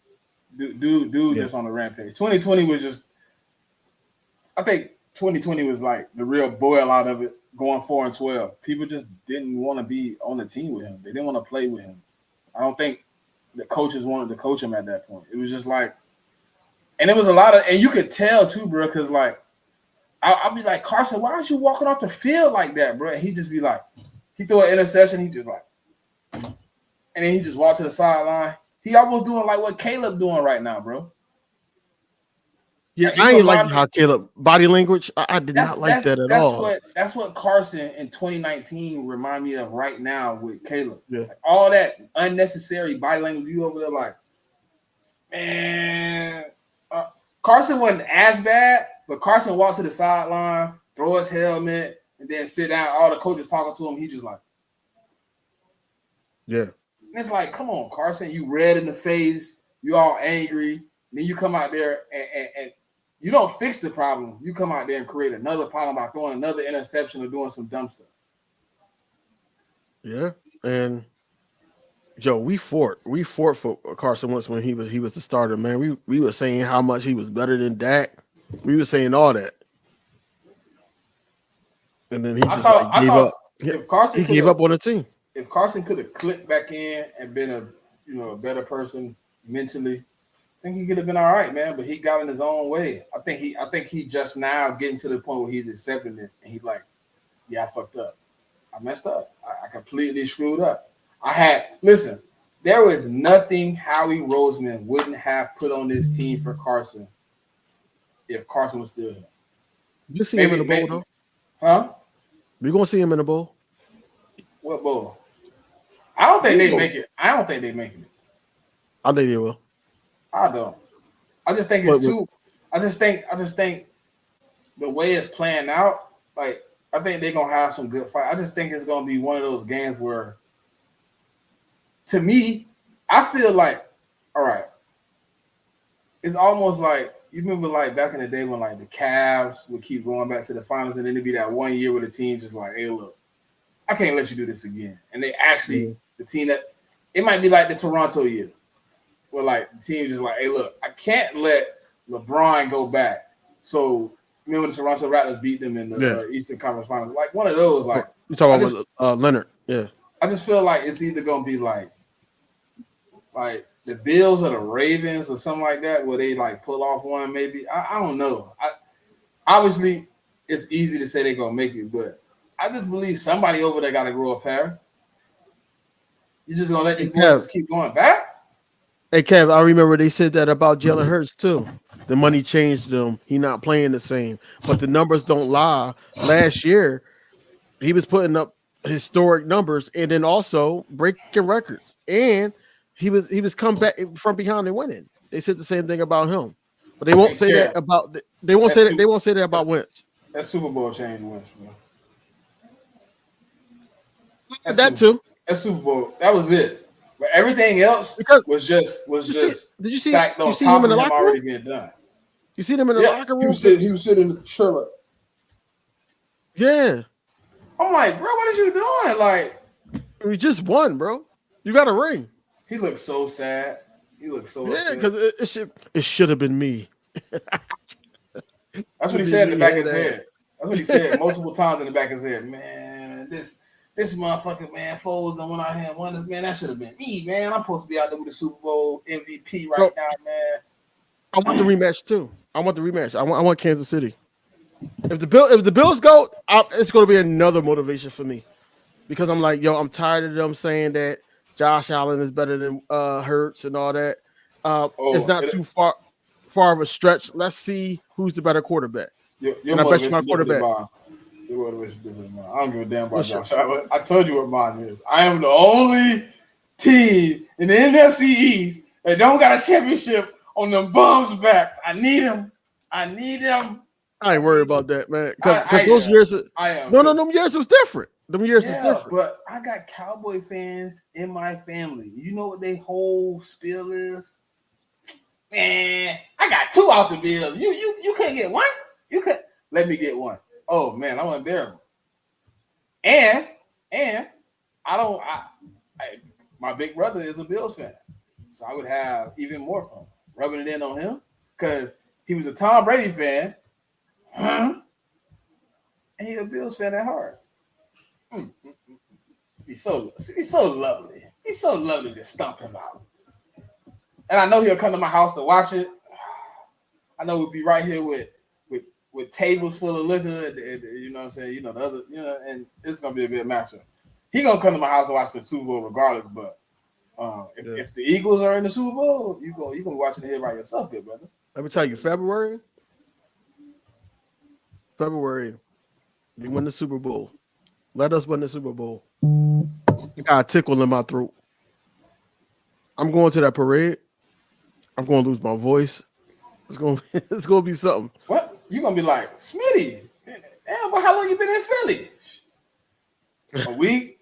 I flew here from New Orleans, and I've been waiting for the parade, good brother. I've been waiting for the parade. Hey man, Right at the parade. Listen, Right at the parade. That'll be the one time where I'm like, look, if I go broke to make this happen, I'll be just fine. I won't complain or cry about it at all because yeah, I thought it was only gonna be once in a lifetime, and now it's two in a lifetime. Because you know what's going to happen. Like we win the Super Bowl, we get back there. I guarantee you, Jason Kelsey is going to be in the Mumbers suit. I would low key want to sign both my boys to 1-day contracts, man. Yeah. Well, can you do that if you already like? I'm saying like if he's already a analyst and all that. Yeah, he can sign a 1-day. He can't actually like. They probably have some type of stipulation for him not being able to, whatever. You know, he probably won't be able to get that. He probably won't be able to get like the game film and stuff like that because that's what Tom Brady going through. Tom Brady, an analyst, he can't get access to certain film because he's the president of operations for the Raiders. Raiders, yeah. So you gotta he wouldn't give a damn. My friend, one of my close friends, he about to start doing this content creator thing, but he's a Cowboys fan from Philly, and yeah, he's gonna sound a lot like these Cowboys content creators. So stay tuned. Yeah, he about to start. I did the podcast with Nick, man, on Friday, man. You did? I'm doing another one this Friday, man. I did see it. I seen it. Nick was like, man, I really liked that, man. Maybe if we, put a little bit behind it, man, we can get some more people out. Because we had like 70 people, but it wasn't really like people wouldn't really comment like they usually do. Like, so I'm like, man, it's kind of like the time too. I'm like, Nick, you want to do it early, so you gotta we catching people as they getting off work, you know what I'm saying? And most people working the regular 9 to 5. So I was like, we might have to stay a little late. You could just premiere it. Like you could record it and then premiere it. Like you could do that. So y'all can get some views together. Hold on, bro. Hold on. I got the Cowboys, man. Like Cowboys right now is happy because Michael Parsons said what he said about the whole contract situation. He said he don't have to be the highest player to he just want to be a part of a squad that makes sense, and I guess he want to stay a Cowboy. I don't know, man. I don't know. I mean, it's not gonna make never mind. It ain't gonna make no difference, man. Like I said, Michael Parsons has shown who he is without that, that push from Overshawn and those boys. Like, he is who he is. He's getting blocked. So Cowboys fans are talking about that. This is basically the Commanders right now today. As of today, this is the Commanders fans and the Commanders Super Bowl trying to beat us, make sure that we don't sweep them. They need this game more than we do, but at the same time, I do want to sweep them because this was everybody. Who said that, Kev? I know a Commander fan didn't say it. A Commander player didn't say it. The Eagles. No, I'm trying to see who he talking about. I think he talking about Micah. He said it all the time. He don't like to. He said he don't want to play for us. I bet. Yeah, sound like some flu game. He said he don't want to play for us. Oh, Parsons. He's supposed to say that. He a Cowboy. He need them to back him up so he can get that check. He need those fans to back him up. See, the thing is, he'll say something like that, and then when Howie call, because he a free agent, People go, yeah. Bring me over there. Y'all got a super team. I'd love to be an Eagle. Oh, bum ass. I would love. So the only reason why I would love for him to be an Eagle ain't even about how good he is or like that. You can't deny that he does have some talent, or he has talent. No, I It's the never deny it's that. the fact. It's the fact that I would love to be on X, Twitter, whatever you call it, and see how Terrence Parsons and LB gonna go at it now.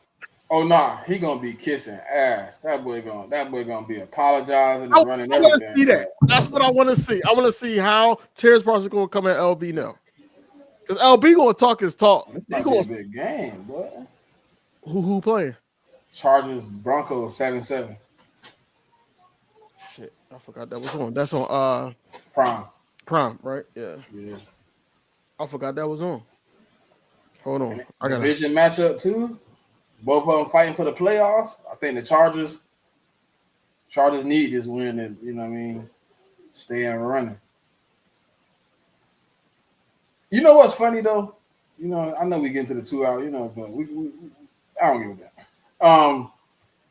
How the guy that's playing for the Chargers numbers are almost identical to the guy that played for the Eagles numbers, but they saying that the guy for the Chargers is having the best season of his career, and he's as efficient as he's been, and he's being productive, and he's not giving the game away, and he just needed a little bit more help, and they'll turn it around. And it's like, there's a guy in Philadelphia who has culpable stats with a better record. He ain't getting none of that praise though. Yeah, I don't know, man. I don't know. I think because it was a lot of things about Josh Allen too. Before he had those monster 2 weeks, he had 10 touchdowns, passing touchdowns, and all that. 10 total touchdowns. Yeah, they gonna push the narrative that Jalen Hurts ain't him, man. But we gonna see in the long run. It's gonna get down to it. Outside of the Super Bowl, do you think we could get a game like that out of Jalen though? Like some of the games that we've seen, like maybe out of Lamar and Josh. The elephant heavy. I'm talking about like 400-500 passing, 5 touchdowns type game. We can see something like that. No, because we rely too much on the running game. He don't have to rely on the running game. I ain't saying this year. I'm saying ever. I'm just saying in general. We ain't gonna always rely on the run. It's possible. Anything is possible. But if we don't need it, he's not gonna do it. I don't know. Like sometimes I'll be like, I don't think we ever see that. I don't think we ever get that game. He go for like four and some change and 5 tutties. Like, and I ain't talking about rushing tutties, passing tutties. We say it all the time, right? Would you rather have a 4,000-yard season over 30 touchdowns? I don't even know how many interceptions, but don't make the playoffs or don't make the Super Bowl, or would you rather have the type of year 50-50 on the touchdown ratio with Jalen Hurts and make the playoffs, get to the NFC Championship, win that and the Super Bowl? Or we can have because bro, you can't be too greedy, bro. How we can't have a good quarterback and win the Super Bowl? We can't have him. I mean, I ain't saying we do, good, bro. I'm about to say we can't have good numbers and also win. Quarterback, bro. We can't have good numbers and also win. You can have good numbers and also win, but it's not going to be consistent like those guys. He can't have. I ain't say I want him to have 4,000 yards. I said, can we have a game where we like, oh, I've never seen Jalen do that. What I seen on Sunday, I've seen Jalen do before. I've seen him go for 290. I've seen him go for 300. I'm saying that where you like sitting here and you like, oh shit, like Jalen really done took the leap. Oh, that's like, to me, like when he did on Sunday, like all elite quarterbacks put up those type of numbers. You know what I mean? I know he elite. I know he do. I want to see that game where you like that one going. Jigga don't know he elite. Jigga be on some other shit. Come on, man. Jigga my dog. Jigga don't know he elite. No, I'm messing with you. He know I'm messing with you. He the hardest critic on Jalen Hurts. Period. But no, I just always wanted to see that. Like, I seen those games out of like Carson, you know what I mean? And I don't think Carson was better than Jalen. Like, I just want to, you know what I mean? I want to see like, I'm, you know, I ain't. But he also had a game last year against the Dolphins where he went for like 406 touchdowns. Like I just a game where, let's say for instance they do take away the pass and it's big throw game. Do Jalen probably go for like 300, 3 touchdowns? But he also probably have 2 rushing touchdowns, 1 touch push, another one he's basically running. I know the rush. I know the rushing coming. So he had 5 total touchdowns. If he had 5 total touchdowns, like 369 yards, 360 passing, and 5 touchdowns with 2 rushing. Yeah, that's a game. That's a game, but we haven't seen that yet. That I would. I didn't say that, huh? I've seen 5 touchdowns from him before, right? He had 3.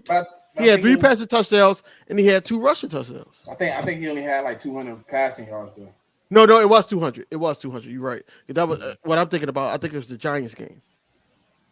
I just want that game that like somebody just had a game where they put like the man gloves or something in the hall. I want Jalen to be remembered forever, like forever. I want them to have a moment where they like, I can never forget Jalen did this. That's me. Like, yes, winning the Super Bowl is great. Yes, but him singularly, I want him to, because all these people hate him so much, bro. I want them to never be able to forget who the fuck he was, bro. I want them to always be like, man, I mean, when Jalen Hurts was getting hated, they won't. He balled on us.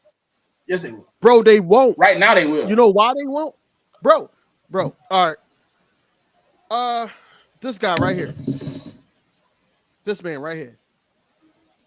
They threw Michael Jordan copycat at him. They threw a white chick in a hotel at him. They threw all this stuff at him. You know, fans hated him. He looking at it as, look, but what did I must be doing something right. What did he do to fix it? I must be doing something right. What did he do to fix it? What did he do to fix the image? What you mean to fix the image? He balled out. 2 of them things, and the image changed. What you mean 2 of them things? Look, he went and got 2 without Shaq. He went and got 2 without Shaq, and the image changed. He went from hated to love. I think it was before that. It was basically the 2 rings finished it. Yes, he started playing better with poor teams, so people started giving him the sympathy. But I mean, where the respect was undeniable was when he got them 2. Facts, Philly, facts. That's what I'm saying. Like, I don't think we will ever see him put up numbers like Josh Allen and all that. But that's what makes the narrative. He said he don't care about the stats. If he care about the win, but if you got to get the stats to get the win, you got to get the stats, right? Most of the time we just not out in the. When the last time we've been in a shootout, to be honest, like a real shootout, we had to put up 30 or 40 points for the team. It's been a minute. That was like the last time I think I seen him do the 5 touchdowns. Yeah, but this formula been having a sort of winning streak. So why sit up there and chance it? I didn't say this year. I said, do you ever? I didn't say, do you think in 2024 we'll get a game like that? I said, do you ever think we will get a game like that from Jalen Hurts? That's what I said. Ever. I don't think so.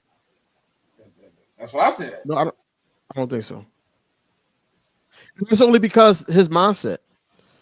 What did he say? He said, "I'll play like me." You know, I'll play like me. This is going to be the Jalen Hurts way, and y'all just got to handle that. They got to deal with that, and that's basically what he said on the podium. Then he went and played my prerogative in practice. He almost had a 400-yard. He almost had a 400-yard game once. And Jigga, you're right. It was Green Bay. It was a shootout, but that was more on about Saquon Barkley than him though. His last game where he really had to go crazy was 2021 against Kansas City. 32 for 48. 32 for 48 for 387, 2 touchdowns. Hey, Philly. See, and that's what I don't like. And that's what I said. Time and time again on the podium before all the AJ Brown saying passing and all that type stuff happened. Jalen Hurts kept saying, "Yo, I'm just doing what I'm told," and I don't like that saying at all because I feel like that he's frustrated with the coaching and he wants to be able to let loose. And I think that this game they allowed them to let loose. They allowed them to talk amongst each other. They allowed them to do certain things. Yes, they had to say so in some play calling and everything, especially Kellen Moore. Doug Nussmeier probably told him not to be submissive to the first read or what he see out there. Just throw the ball, and that's basically what he did. And he made all the right reads. But I feel like that, just being like, all right, well, the first read not there, tuck and run, or whatever they are, try to alleviate all the turnovers. Like, yo, you gotta throw the ball, man. Turnovers is gonna happen. Yeah, we're gonna be frustrated. You're gonna be frustrated, but at the end of the day, you can't just consistently. You gotta find a way not to be consistently a turnover machine. And that's the whole get up about it. You can't just go off of, hey, we just gonna make you throw 25 times max, and all that. Look, he threw I mean, 32 times I mean, last game. just like you said though, if the coach is telling you that, I mean, you got to just override that mentally as a great quarterback, man. You just got to buckle down and say, look, I know they don't want me to make every play. Sometimes you got to make a few more plays than what you're making. You know what I mean?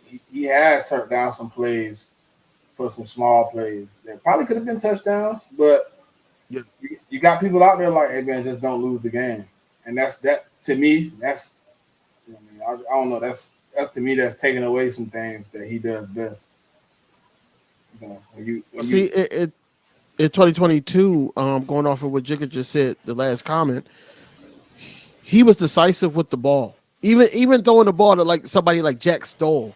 Like he was decisive. Like I'm going to Jack Stoll and he's going to catch this ball. He had confidence that this play was going to work. Last game, he had confidence that the play was going to work. The first couple games of the season, he had confidence certain plays was going to work. Even the ball that Saquon dropped, he had confidence that he told him that he had confidence that was going to work. All this long after week 5, the bye week, all this whole holding on to the ball, long drawn out, trying to find out certain things that what's going on the defense. Him either not fumbling, throwing the ball out of bounds and taking a sack. I don't know where that mental block came from, but I'm thinking it's more so that the coaching staff had a conversation with him about turning the ball over. I think he get happy feet because he don't be trusting the protection. Sometimes the That protection too, be but he said that. He said basically he basically tried to hold on to the ball, try to make something happen, move around, and then he ended up taking the sack because he don't want an eligible man downfield. He don't want to do certain things. So didn't I say he that? did say that. Didn't I He say did that? say that. No. Well, before he said it, we was on it, and he was like, "Why didn't he just throw it?" I'm like, he didn't want to get an ineligible man. When we was doing, not on our show, but we did the aftermath. I was like, he just didn't want an ineligible because Tyler Steen was way. I mean, not Tyler Steen. Mekhi Becton was way up the field. Right. I think like Mekhi do be struggling sometimes. Bro. He really do. It be simple stuff too. So Saquon get in his ear. And then Now, he Saquon great with the run game. Now, run game, I never complain. It's the pass game. Sometimes like he just do some like.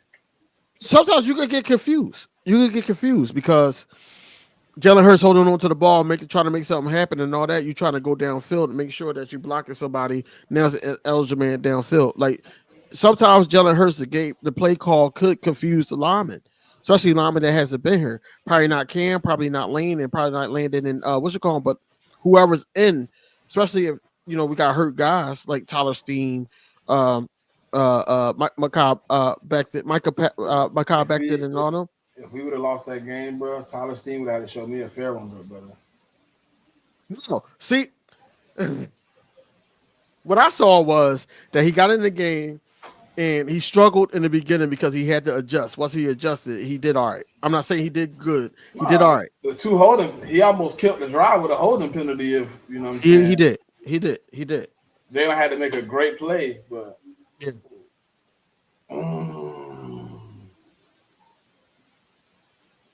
You know what else I don't hear about from the last 2 weeks? How Josh Allen got 4 tush push touchdowns.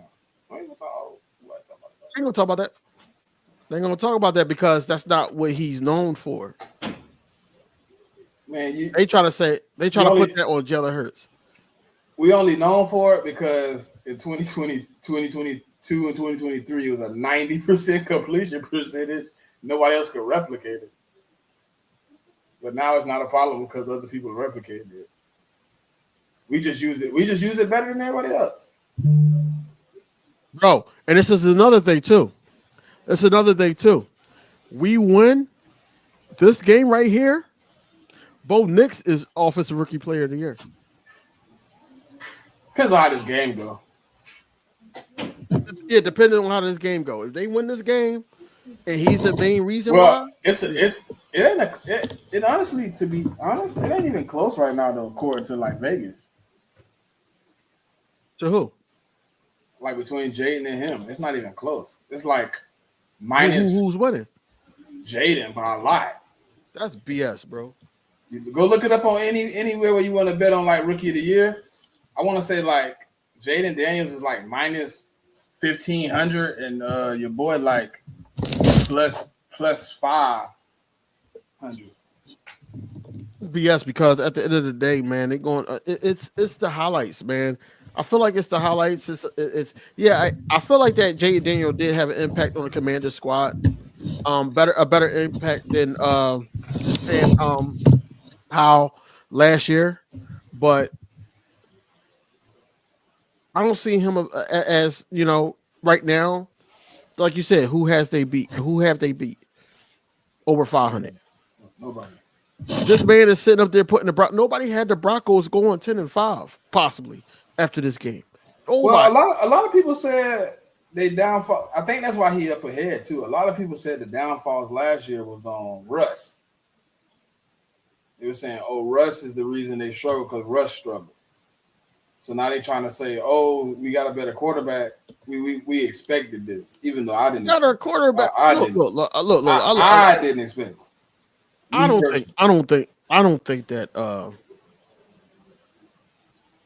don't think that Russ is washed. I think that he don't have the gun, the arm that he normally had, because I was watching somebody. No, it was somebody that was doing like the recap of the game, and they showed, and I've seen it on all 22. If he had that gun like he did in Seattle, that flea flicker could have been a touchdown easily. Because that wide receiver got behind the safety. That flea flicker could have easily been a touchdown. And that's what I'm saying. Like, certain things went in our favor. He got stopped right there after a good catch by the receiver. But then after that. Right now, betting odds, that Jaden Daniels is minus 1250. Bo Nix is plus 1250. So he's up by like 2,000, bro. So they basically saying if Jaden Daniels wins 2 more games this season, he get it, pretty much. Yeah, Bears don't have a good coach. No. They don't have a good anything. Man. I'm mad because I thought, with that wide receiver core, Caleb, I thought Caleb was going to be better than what he was. And Caleb thought, in my opinion, when I watch him play, he thought it was going to be close to college. And I think he's now getting a rude awakening that when he was doing all that extra hoopla in college and getting away with it, it's just not working. That college magic don't work in the NFL all the time, bro. You get times, you get moments. But when are the Bears going to realize that they need an offensive line? But, bro, they do have a decent one. I ain't saying they good. They decent. They're also young. But Caleb don't help them when you have – but he's second in time to throw, bro, in the league. Mm-hmm.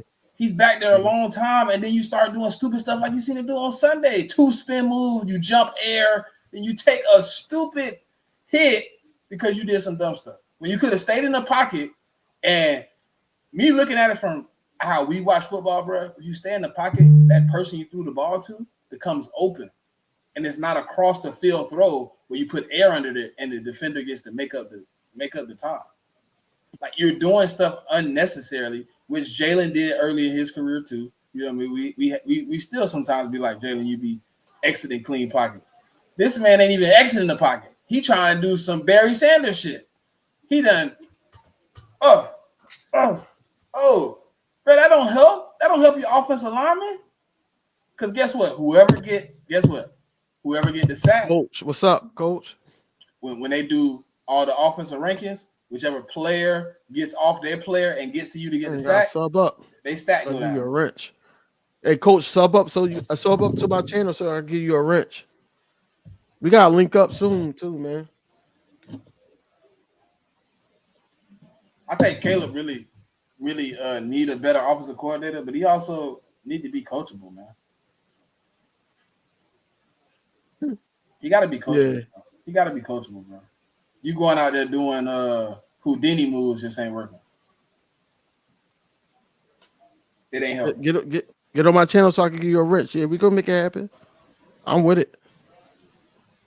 I can't believe I see Justin Herbert running now. This is crazy. He gotta do what he gotta do, man. Like, Not different OC. Different OC. Yeah, that too. But he in the hunt. You got Arthur Smith. Arthur Smith is gonna run that ball. Quarterback, running back. I know. You gonna run that thing. Who was Arthur Smith?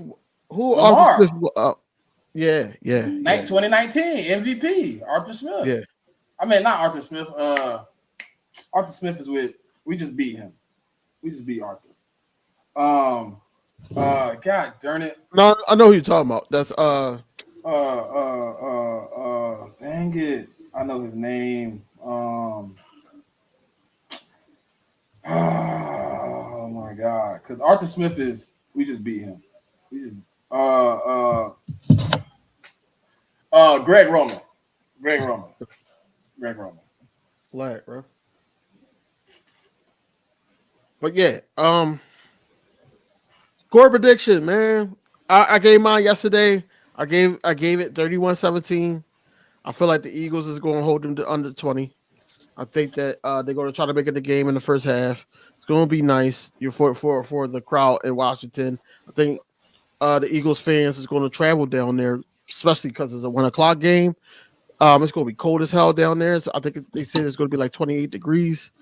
I got 31-17. What's your score? And let me give my bold prediction. I said Cooper DeJean is going to get an interception. I said that yesterday. I'm sticking with it. Cooper DeJean is going to get an interception. What's your bold prediction in your final score? Your score prediction?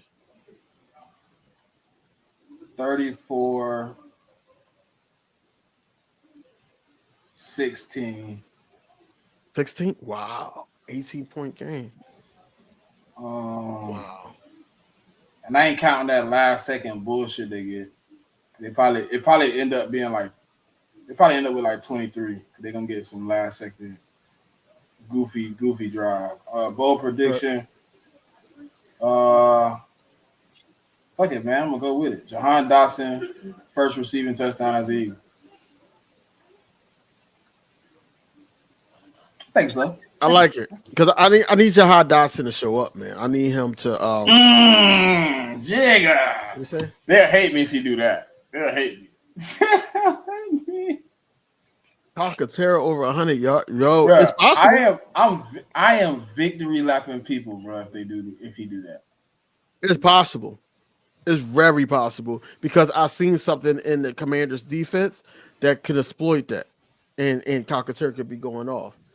Chargers need. They missing. What's that tight end? What's that tight end from the Bengals? What's his name? Gesicki. Yeah, he can have a Gesicki type of game. Listen, bro. The thing like 1 or 2 a year. The reason I'm giving them 16 on the house, but bro, you got to think one of their biggest pieces from that last game ain't playing. What? And one of them banged up. Hurts. Yeah, he got a concussion. So those two guys kept you in the game. I know you finna listen. Obviously, I told y'all the stat earlier about the split. So obviously, you finna try to get. But it's sad to me that you're about to use Terry McLaurin, and you got to run away from the rookie to go play somebody else. He finna duck that smoke, bro. He finna duck that smoke. It's sad too. It's sad. That Terry finna duck that Quinyon smoke. Be feeling themselves because, like I said, in the first half, they're gonna make it a game. You know, the Eagles, just like they do every week, they're gonna give us a heart attack. They're gonna sit up there. We're gonna be like, "Yo, what are you be doing?" and everything like that. And then it's like, "Oh, this is why y'all did this."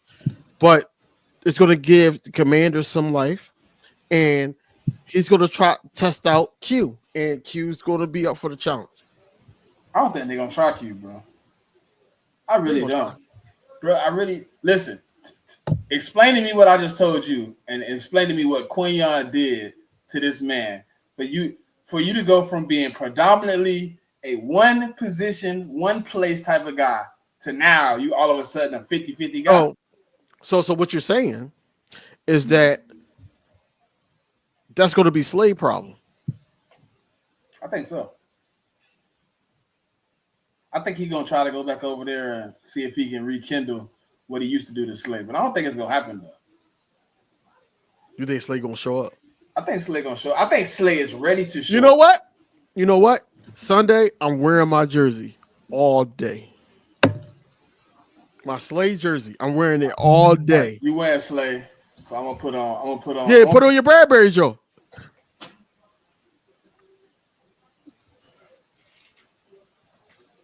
Hey, this man. I'm putting on Coop, man. I'm going Coop, man. I ain't paying up to the damn brat, man. Bro, if I own one, we would already have the video of what happened to that. Did you see how sad that man was in the last unscripted, bro? He was eating his lunch in the cafeteria. He was just like, this is the longest 6 to 8 weeks he's supposed to be out in ever. That boy got hurt in preseason, bro. And it's in August. You can't just say preseason. He got hurt in August, bro. We in December.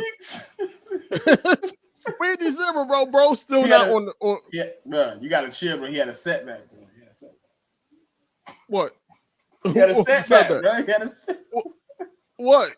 What was the setback? Being trash. That was his I don't know, bro. He had to have a setback, bro. It ain't no way. One thing in the last game too. Huh? When did I said? It's one thing I also did peep in the last game. No Avonte Maddox, baby. Isaiah. Exactly. We did not have Avonte Maddox on the field. Hey, look. Hey. He did like on the bench. Now, do you think that's because Avonte Maddox was depth for the safety? No. I think Isaiah Rodgers became a man. I think he put on his big boy pants and said, "Coach, wherever you need me to play, I'm ready to play. I'm all in. Let's get this chip." Do that. He had to do that. He didn't have to. Because he didn't have to. He did because he could have kept getting the minimum snaps if Slay go down. That's what he could have kept doing and playing special teams. But he put on his big boy pants, coach, whatever you need. Bro, he isolated himself on interviews and stuff like that, saying I'm playing outside. I only play outside. I know why though. I know why he doesn't want to play inside. What's the cornerback? What's the nickel cornerback responsibility in run fit? You gotta fill that A gap. You gotta fill that B gap. You gotta get in there and put your head in there. He didn't want to do that. No. And then he said, "Damn, I'm only look." He sat over there for a couple of weeks. I'm only getting snaps with a slave. But you know what pissed me off about that though, because he didn't want to do it. But a year removed, Eli Ricks did it. And I think Eli Ricks is a little bit smaller than him. I think it's a little different for Eli though. He was in a position he had no seniority, he had no tape. He had to play wherever the hell they wanted him to play because he's trying to stay on the NFL roster. To me, I think he missed a year, bro. Huh? He missed a year. That don't matter. He got tape of being dominant at a position. You can say that. You can say, "Hey, look, you see my tape. You see how I play outside. You know what I'm saying? I've never played inside." But when you become a team player, when you become a team guy, when you buy in, when you want to be a piece of a winning organization, you take off those little boy shoes, the ones with the Paw Patrol with the bubble guppies on them. You put them in the closet. You know what I'm saying? You put them back there for memory for where you grow from, and then you take them Stacey Adams with the Gators on it. You put them on. You step in the coach office and say, Coach, whatever the hell you need me to do, I'm ready. Let's get it. And then you have a show like Sunday where we go to dime multiple times. Isaiah Rodgers get on the field over Avonte Maddox. Yeah. Just don't need to see the field unless he's in for a safety that's banged up. Honestly, I trust him at safety. Man, Jigga, that man looks so sad eating that damn lunch. Yeah, he do. But no, I trust him at safety though. I really do. I trust him. I'm saying like if a safety guy. Listen to what I'm saying before you. I'm asking who. You're not giving me a name. I'm talking about Maddox. You know who I'm talking about. I'm asking who. Listen to what I'm saying before you jump the gun, right? I just wanted the name. If a player gotta be out for a play or two, I trust that Maddox will be better in the safety position than the slot position.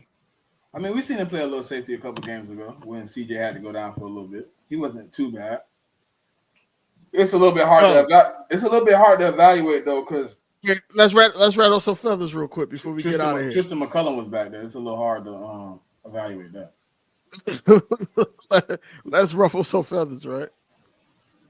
What if we make it to the Super Bowl, right?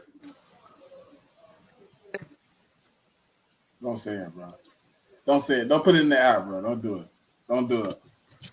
Because they're going to hate us forever, bro. They're going to hate us forever, bro.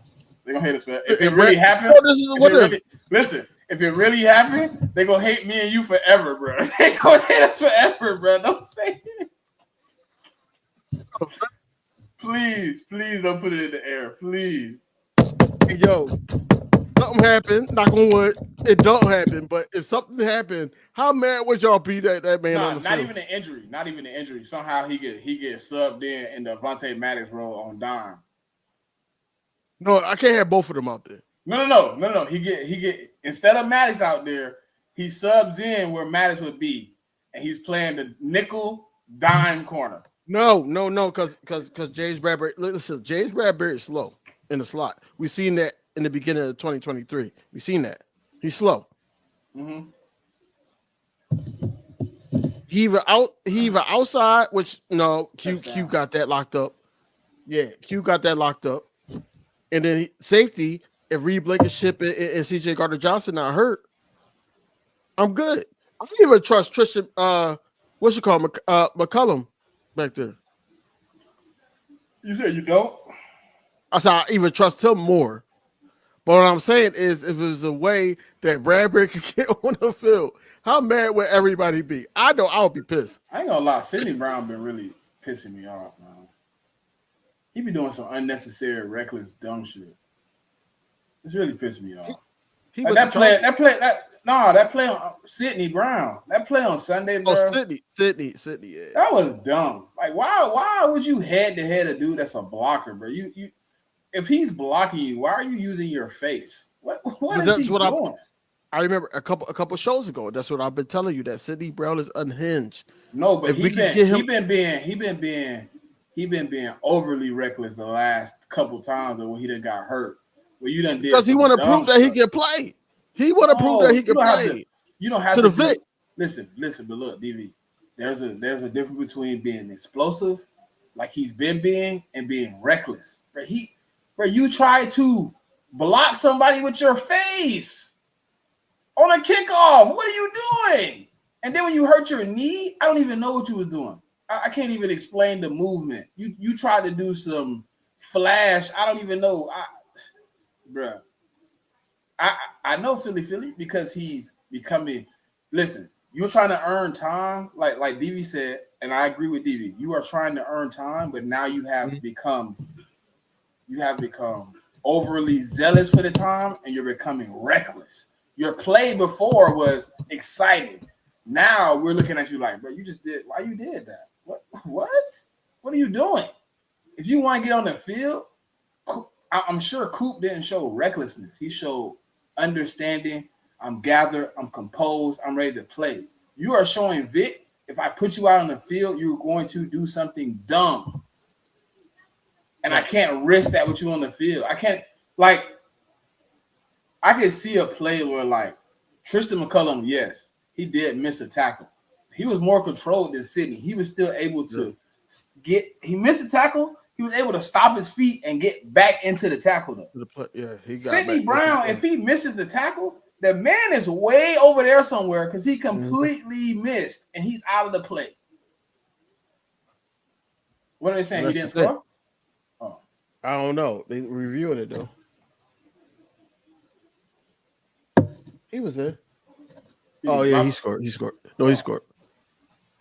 But yeah, it's I don't know, man. It's like he's trying to earn time. He's doing it in the wrong manner, bro. He's just over the top, doing too much.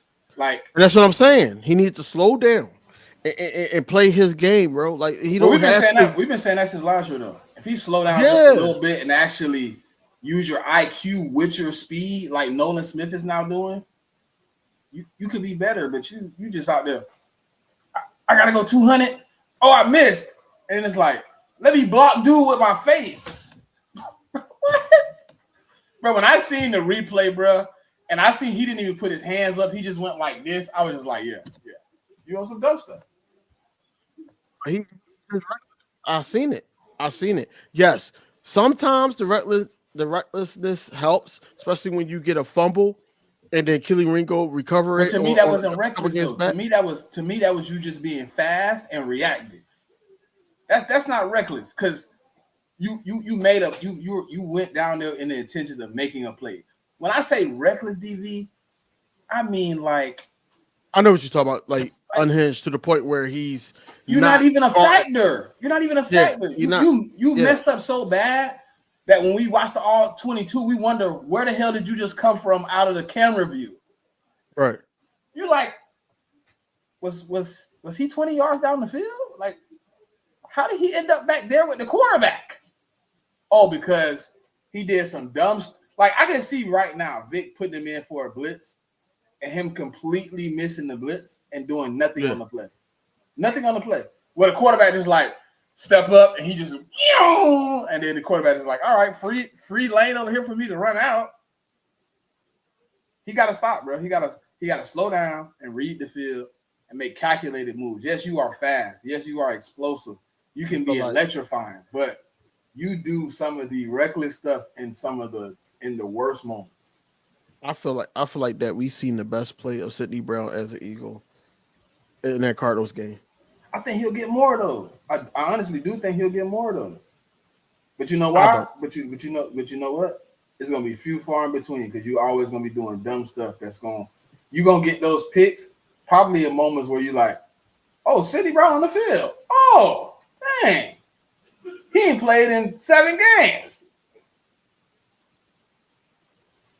How long is Vic here? He signed a 3-year. Exactly. I don't see it. I think Sidney's gonna eventually tap into what he needs. Right now, he hungry, bro. He hungry, but he's displacing his hunger in the wrong way. But you also got to think, bro. He only like 21. He young, bro. Look at his brother. Look at his brother. Chase played the same way, but Chase is now on a team where they like. No, we need he's more in control. He's more in control of that shit.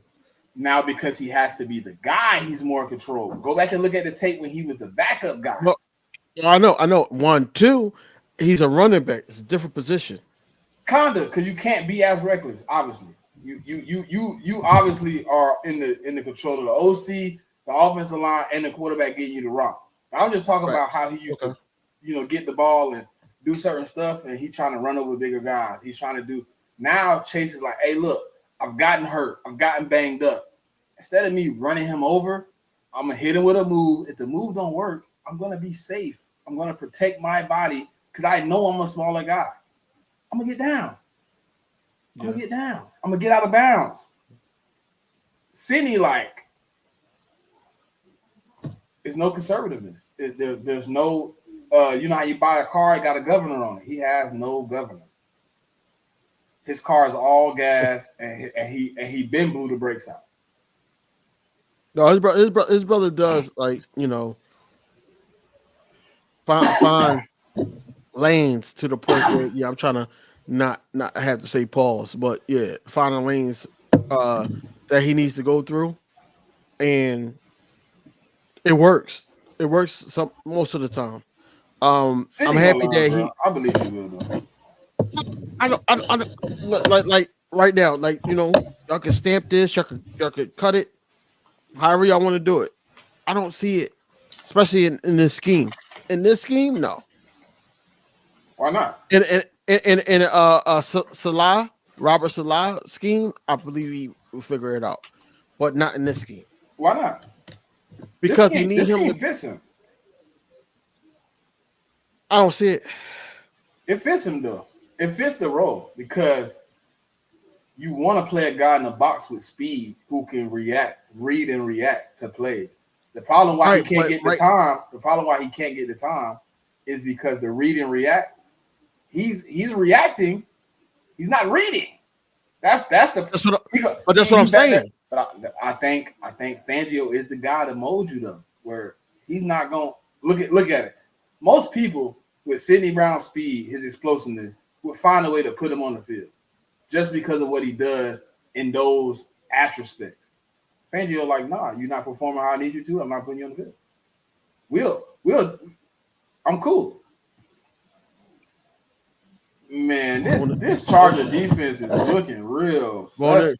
Bo Nix, offensive rookie of the year, bro. I still think it's gonna be Jaden. I think they got an agenda to push for some reason. If Jaden Daniels think it up, he threw 2 touchdowns this game. Bo Nix is the offensive rookie player there. Bro, do you understand how betting goes? Do you know? Understand? It ain't a one game. I understand. It ain't a 1 game gap. It's like a 3 game gap. So you would need Jaden Daniels to flop out. Bro, I know how it goes. My whole thing is, I know what's the truth and what's a lie. Just like how Steve Nash won back-to-back MVPs when it should have been somebody else. Man, they just smashed Bo Nix, though. I mean, listen, I'm telling you, bro. In my eyes, just looking at how far, but they've had Jaden Daniels it's been closer. Jaden Daniels last week, that game, whatever he did last week, pushed the gap. Like, I think they were only like Are the Saints or the Titans? I think both games just gapped them. I don't know why. Not them. I don't know why. Because, don't ask me why. Bro, don't ask me why. The Chargers better than both of those teams. They won't show me the like the breakdown from weeks ago, but he was closer when he played the Saints and they put like 300. And he, for some reason, that's why I say I feel like the NFL might have something to push with him getting it more than anything. Maybe they got something against Sean Payton. You know they don't like Sean. If he get it, I understand why players like Saquon, Jalen, AJ, whoever, and that's just saying our team, but other players probably feel that way too, that the narrative is whoever's bringing in the most views, that's the MVP. Who went to the worst team, though? What you mean? As far as Jaden Daniels and I think Jaden Daniels went to the worst team, right? That's false. I think Bo Nix did. Nah, Jaden Daniels don't have less wins, all that. No. What I'm looking at is how the team was structured before they got there. And there was no structure for Washington, bro. Everything that's in Denver didn't hire nobody new. Denver got the same offensive staff, same defensive staff they had last year. They just added no. The stat I'm talking about players. I mean,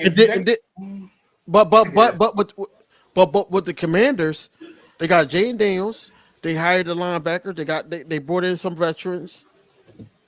I feel like that Well, no, Sean Payton is a better coach than Dan Quinn. Um, That's what I'm saying. And they, they trying they, to. I they bring believe. some I vets. believe. I don't know, man. It just seemed like they got something. I don't know. I think it should be closer. Like I agree with you that I think it should be closer. But just looking at how the standings have been changing and Jaden Daniels, even in the losing streak, when Bo Nix was still winning, and they had them lost a couple, it still felt like, oh no, Bo almost killed himself. Almost killed himself. Now I don't know how, bro. Listen, I don't know how it's been working. Me personally, I agree with you. I think Bo Nix should be way closer and it should come down to these last 3 games. But Yeah, for whatever reason, Vegas and the NFL are pushing that boy out there. They want Jaden but Daniels see, to that's what be, I don't like. but I feel like I think it might be against Caleb more than it is against Bo Nix. Cause like, oh y'all cherish Caleb, not, and the other guy got it. Charlie, I feel like y'all need to score a touchdown before half, but y'all don't score here, I but feel like y'all might be in I trouble. feel like I feel like not shit. I feel like sports betting is great for the consumer, people that's watching it and everything like that that could bet on it. I think sports betting and all that ruined how the NFL fairly is graded. I don't think so. So I've been sports betting before they had it on before they had it on Hard Rock and all that. I mean, we've been sports betting. yeah, I mean, I've been betting on yearly. I've been putting my yearly parlay in for like the last 10 years. Like I had a little, you know, a little guy, but I think what happened was, bro, I think they just put it in the wrong hands, bro. The people that's in charge of distributing and picking the awards, bro. I think either they have some type of fandom or something, bro. Because like the MVP, the awards you defensive player of the year, like those awards, bro, used to be mean something. Now it seems like if you it don't. popular on the popular team, you can get the award. It just don't make sense no more, bro. Like, bro, you can't tell me last year Lamar was the MVP. It was, as much as I hate the 49ers, it was Christian McCaffrey. This Yeah, year is Saquon Barkley. yeah, It's Saquon, yeah. bro. Without the record, I believe it's Saquon, and that's no fandom, bro. I just believe what Saquon has did is on the back of Saquon and the offensive line. What Josh Allen is doing is around everybody, bro. And he's just now breaking out on the scene. It wasn't like he played 17 games of Josh Allen football. No, he played like 5 games of Josh Allen football. Saquon has played 7 right now, 14 consistent games of Saquon Barkley football. He's dominated teams. He's took over in crunch time. He scored the touchdown. Josh Allen, to me, bro, is runner up. So you think Saquon should be MVP right now? But Yes. politics is Well, usual, I know it's a quarterback award. right? But that's BS, man. Because and we all know it's BS. But I feel like Saquon should get it. He won't. Will he get it? No, he get Offensive Player of the Year. That's what they do. Yeah, he got the credit. Offensive Player of the Year, and we sit up here and be like, yo, they cheated him. This, that, and third. I don't think we will.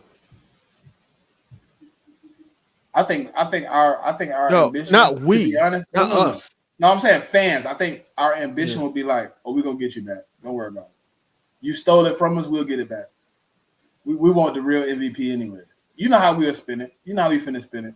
Because too many people in our organization is now saying the reason we won't be upset is because of the energy the players are putting out. If they were like MB, let's say if we had some MBs on the team, no offense, but where he was like vocal about not getting the award, where he came out and said, I felt like I should have got the award, but y'all cheated me type, then maybe the fans would react. When you hear when Saquon come out after not getting the award, he says, it's fine because I want a Super Bowl.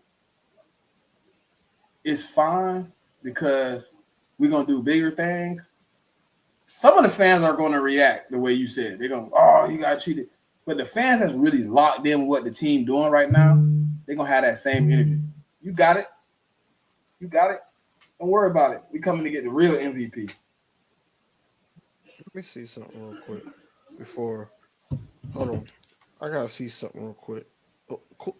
It's cool, kid. Whatever. I'm just trying to watch out. Look, shout out to the people that's still watching. We over the 2 hour mark, and just shout out to everybody that's still watching us. You know, just talk football, talk different scenarios about the team, about other teams. Just shout out to y'all, man. You want to cut it here? Yeah, man. Tomorrow, 4:00 p.m. Me, Nick Waters, Philly Film Room. We'll be back one more time, man, for another one. And then, you know, we'll be prepared for Saturday check down.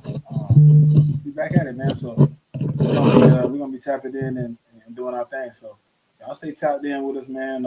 We trying to get to hopefully Sunday, man. We can lock everything up, get everything we need done, man, and really move forward, man. But I think the key thing is, man, just stay focused and do what you gotta do to be the best you, because you can only control what you can control, man.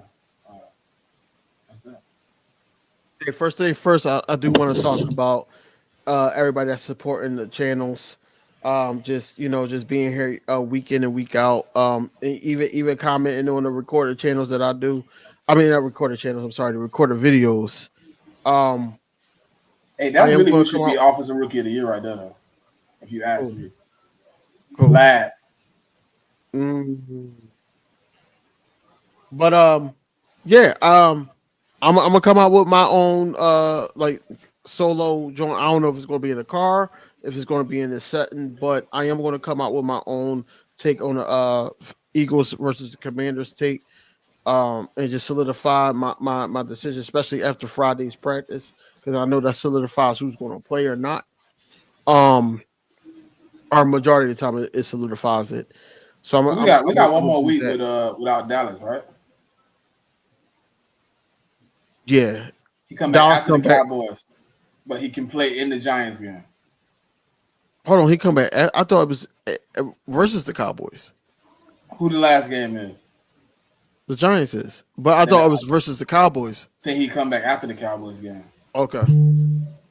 So he could play the. I think that's what me and you talked about. He could play the last game in the season. I think. Yeah, I think we come like everybody think we come out with the victory here. We sweep the Commanders, and then we get to have a full week about talking about the Commanders fans, talking about everybody else. I'm going right at Big Simple. I know Awesomeness is not here. I'm probably going to throw my shots at Louis T. Seriously, I am. And I don't want. The reason why I don't jump because I don't want it. That's a LV type guy.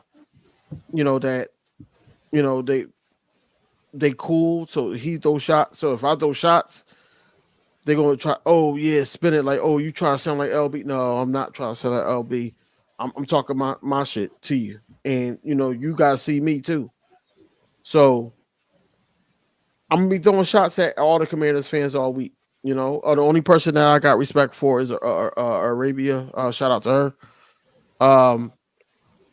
All 32.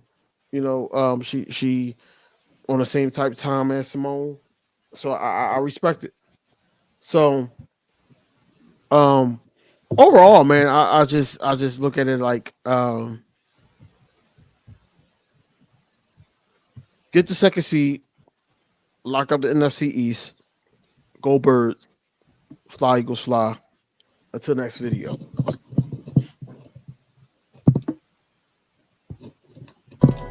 Yo, what's going on, everybody, man? It's your boy King DV, and I'm with my co-host Liddy. What's going on, bro? Man, it's love, man. Hey, y'all know the name of the game. Last minute of this stuff.